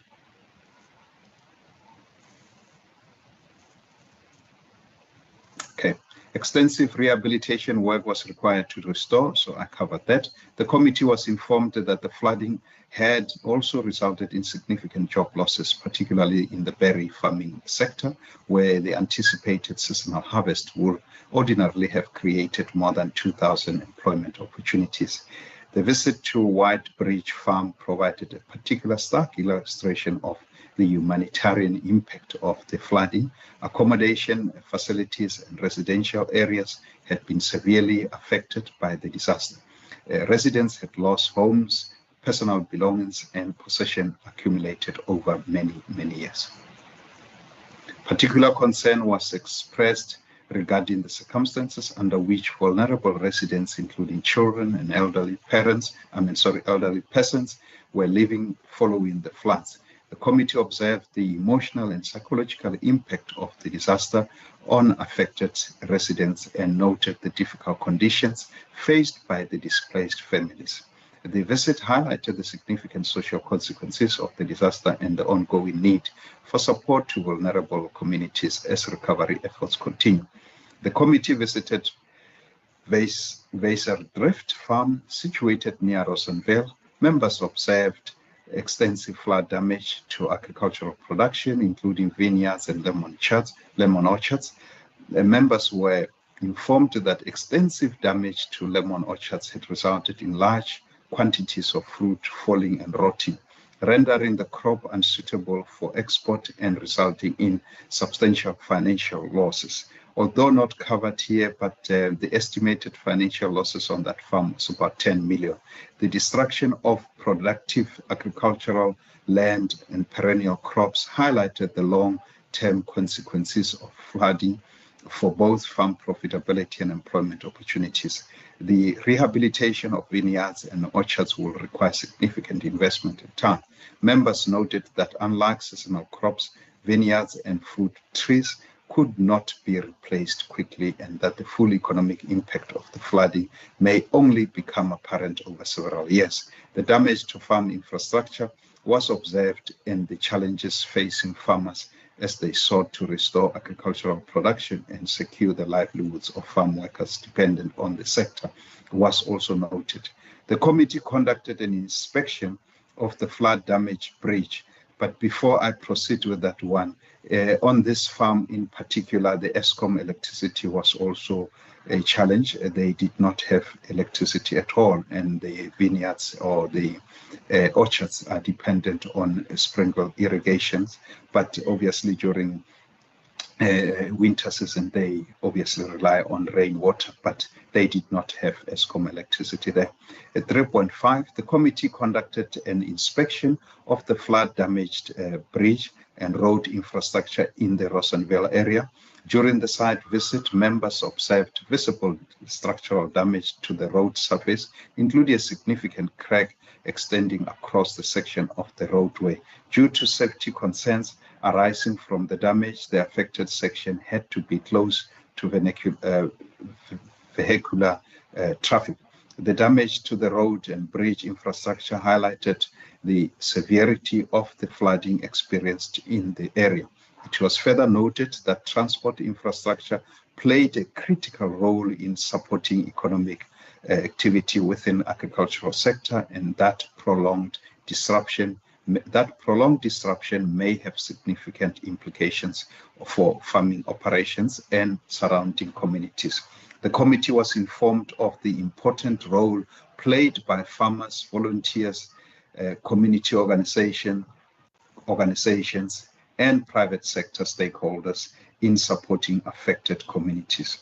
Particular recognition was given to EAMS under the leadership of Chris Lobsher for its contribution towards assisting flood-affected residents in Woolsley and Rossonville areas. The community-based initiatives and partnerships had provided valuable support to vulnerable households during a period of significant hardship. I must say that the gentleman, Chris Lobsher, was really going the extra mile to ensure that communities in the areas that were affected were really supported during the disaster period. And I think it might be a duty of this committee to also just send him a letter of really thanking him for the work that he has done during this disaster period.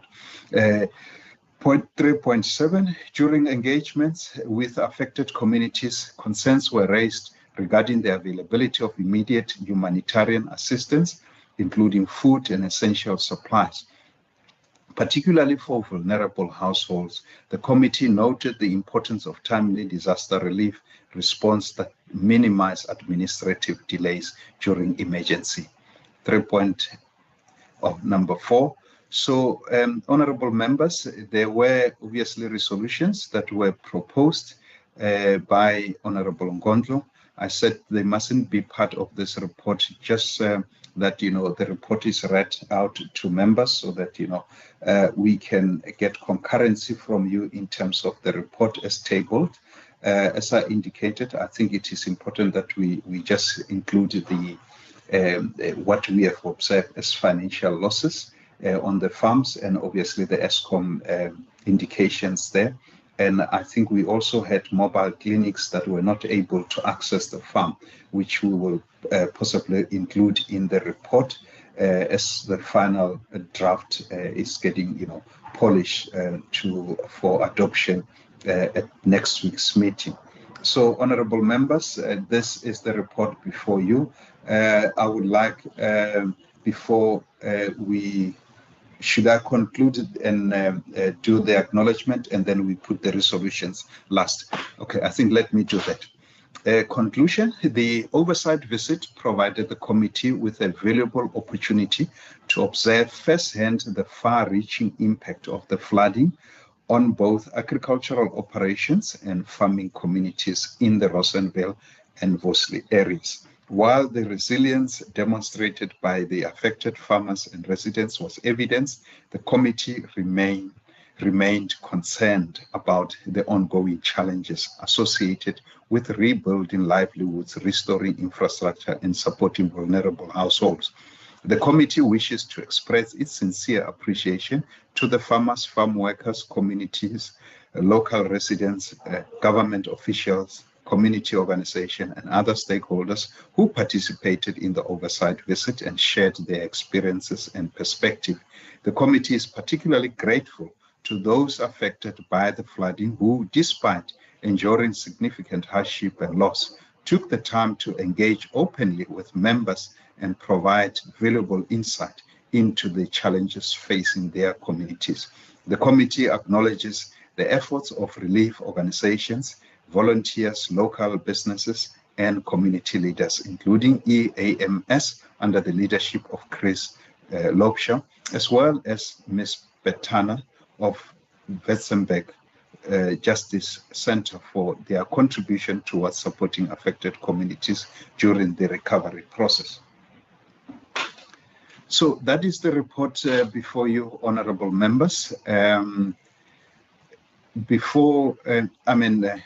Are there any pointers that maybe the members that were part of this visit would like to add on this report? Are we happy with the report as tabled? Honorable Brendan Adams and Honorable Ngondlo, are there additional matters that you want to bring under this report? Honorable Ngondlo. Chair, since you reported that the submission I've made, you made a decision not to include in the report, shouldn't you be reading also those, because I made input. So when you ask additional and the ones that I've submitted, you have not tabled. I'm not sure what am I expected to present, because I did make an extensive submission. So if they are not integrated for whatever reason, I'm not sure what am I expected to then add outside of what I've already submitted. As far as I'm concerned, all your inputs were added. It's just the resolutions that we are coming to now in the end. So I think it was just to get a concurrence from members, because remember, we did not make a full committee. So the whole idea was that, committee will have the report before them, and thereafter, your resolutions, and obviously the resolutions coming from members will form part of the last part of the report. I see your hand is up, Honorable Ngondlo. Okay, Chair. Perhaps in bit to assisting in what you are saying, because Chair, I think the biggest issue for me, which I had raised also in my report, because I'm not sure now which, when you say it's integrated, which part has been integrated, which is not. The biggest issue for me, which is what we had part of the observation, and I think it's something that was made there, is the integrated approach. When there's a disaster, it is very difficult that one department, especially of agriculture, is able to be responsive to the challenges and effects of a disaster. Yes, it may be a lead department because it's an agricultural issue, but there's humanitarian support that is required. I think one of the things that you also even reiterated is the WASA approach, or whole of society approach, that the provincial government is always talking about.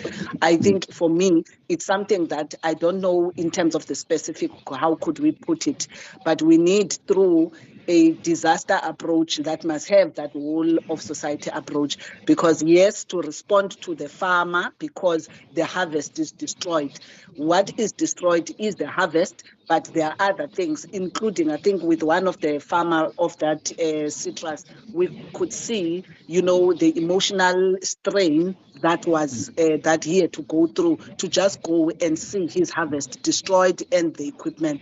So I'm just saying, for me, the biggest issue about the resolution is that whole society approach, because it seems departments are still operating in silos.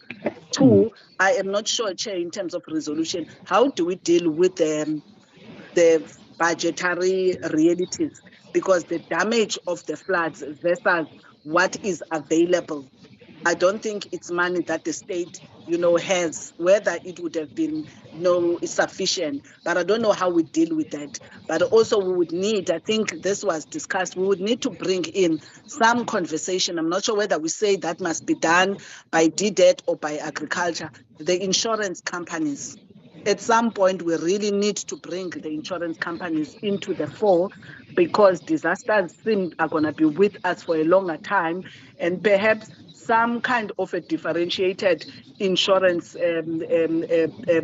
restructuring or packaging or offering is required to cover, you know, farming operations. So for me, those are the type of things that I think are urgent, that needs to be attended to, you know, when it comes to this particular issue, including, the issue of housing, because when houses are destroyed, especially for those that are in the lowest LSMs like farm workers, because there is no immediate, we do not know whether human settlement or infrastructure must come to the party on how can such damages be responded to, because sometimes the farmer does not have the money immediately to sort of repair the houses. I'm not sure whether such is supposed to be included in the insurance of the farm and every infrastructure that is in that property, but it's also something that must also be put on as part of the conversation. So those are just some of the issues that I wanted to sort of emphasize, Chair. Okay, thank you, Honorable Ngondo. I think just to help this discussion, maybe let's now just fly to the resolutions that you have made, because I think what you have covered now also touch on the resolution, so that I just thought that the body of the conversation, maybe, you know, there might be colleagues who wants to add on the body of the conversation that we have now shared. So, because remember that report is what we have observed, and we are now sharing with colleagues here so that they are on the same page. So I just wanted to really initially was just to say, if there are additions that colleagues want to add on that particular report, maybe to they really add, so that, you know, it's getting the concurrency that it required. But Honorable Adams, maybe you go first before we go into this resolution. If it's not a resolution, then we'll have to fly that report back. But if it's part of the resolution, let me know so that we can keep the resolution flighted. Yes, it's part of the resolution, but I just want to add on. Okay, can I go through the resolutions and then you can add your resolutions? Okay. All right. So the proposed resolutions are that the committee resolved that it will share this report with the Provincial Minister of Agriculture, Economic Development and Tourism, the Department of Agriculture, and the Executive Mayor of Witzenberg Municipality. Provincial Minister of Local Government, Environmental Affairs, Developmental Planning, to highlight the impact of climate-related disaster on agriculture and vulnerable farming communities, and to explore opportunities for a joint engagement between the relevant standing committees on climate resilience measures.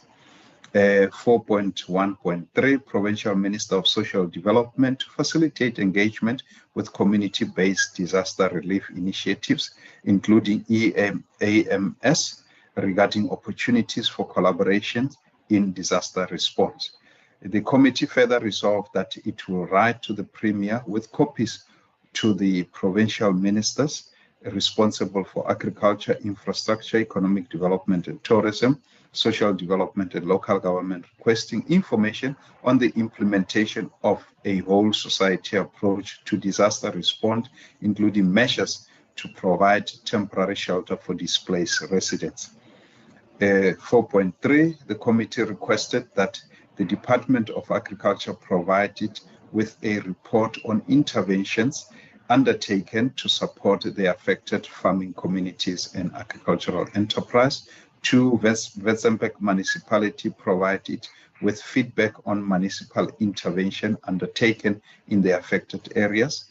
4.4, the committee recommended that the relevant provincial departments continue to monitor the recovery of damaged agricultural infrastructure and provide support where appropriate to strengthen the resilience of farming communities against future climate-related disaster. So, honorable members, these are the proposed resolutions. So if there is any additional resolutions that you would like to make, please raise your hand and then we can add on to this. I just want to caution honorable members on 4.3.2, because I'm saying this because Witzenberg municipality was not the only municipality that was affected by disaster. However, we have only done the Witzenberg municipality. You know, your Robertson was affected, and I think there are other municipalities that were affected. How about if we make this municipalities affected by disaster provide with feedback on municipal interventions undertaken in the affected areas? If that would work, I think that's my proposal. I see a thumbs up, so thanks, Honorable Gondlo. Honorable Adams, you wanted to add on the resolutions. Yes, Chair, I'm also with you in terms of covering the other municipalities as well with these resolutions. However, Chair, I'd like to add that we should maybe just also how we're going to assist the small farmers, because there's a lack of assistance to them in terms of what happened to the disaster and so on. And I'm speaking about the small farmers in Stellenbosch and in the other areas as well. So that is maybe what I would want to add to the resolution. I also read that we did say in terms of accommodation for the farm workers that they should also be assisted. It's in there, isn't it? Just want to double check, yes. But if it's not there, maybe we could add that as well. Thank you, Chair. Thank you. Noted. So the plan is that I have put on the suggested program that we invite the department to brief us before we go on recess. So I think what we will do is that what you have just mentioned here, Honorable Adams, will add into the letter when we send to the department to really outline in terms of how they are going to supporting emerging farmers that were affected by the disaster. Honorable Gondlo. Oh, thanks, Chair. Maybe we can add to that request of the briefing by the department.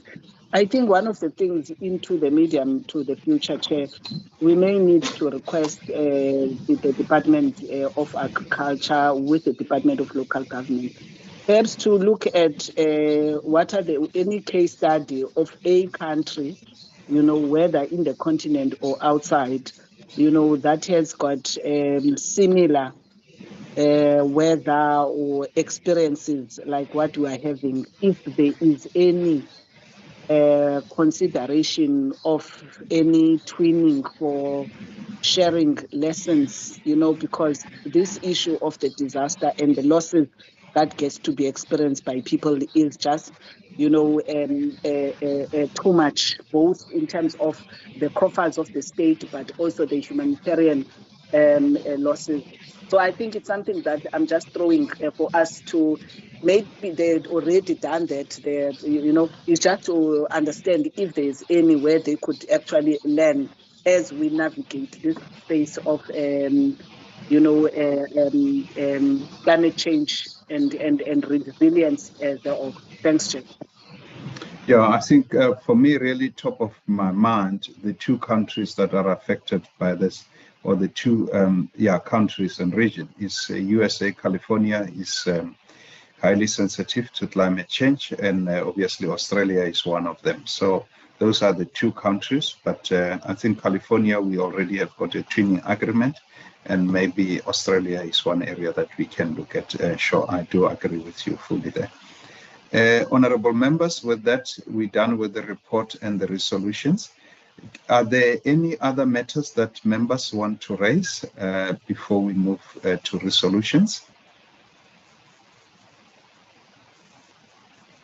If there is nothing from members, can we move to resolutions with regards to today's deliberation? On Q3 and Q4 report. I see Honorable Brenkes. Over to you. Thank you very much, Chair. Chair, yes, thank you very much, Chair. Chair, in terms of resolutions, I think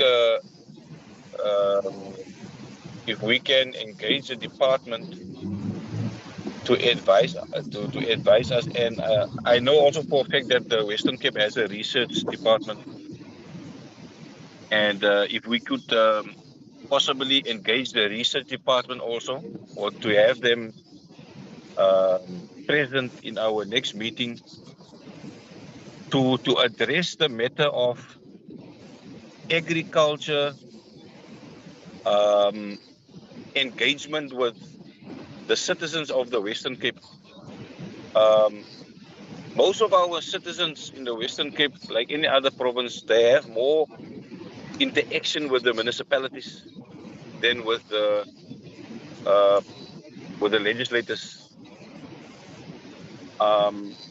If we can ask the research team that if they can serve us with facts in terms of how much interaction our citizens have here in the Western Cape with the legislator, as to the amount of interaction they have with the municipalities. The reason why I'm asking this is my resolution that I want to propose is that I would like to propose every municipality in the Western Cape to have an agricultural office in the municipality, so that our citizens can have more interaction with the agricultural department. Thank you very much, Chair. That is my resolution. Thank you. Thank you, Honorable Brenkes. We were dealing with the Department of Economic Development and Tourism. However, your point is noted, so we will obviously pack it for the Department of Agriculture to address when they appear before us. Is that okay, Honorable Brenkes? No, that is fine, Chair. Thank you very much. Thank you. Okay, thank you. Honorable Ngondlo, I saw your hand.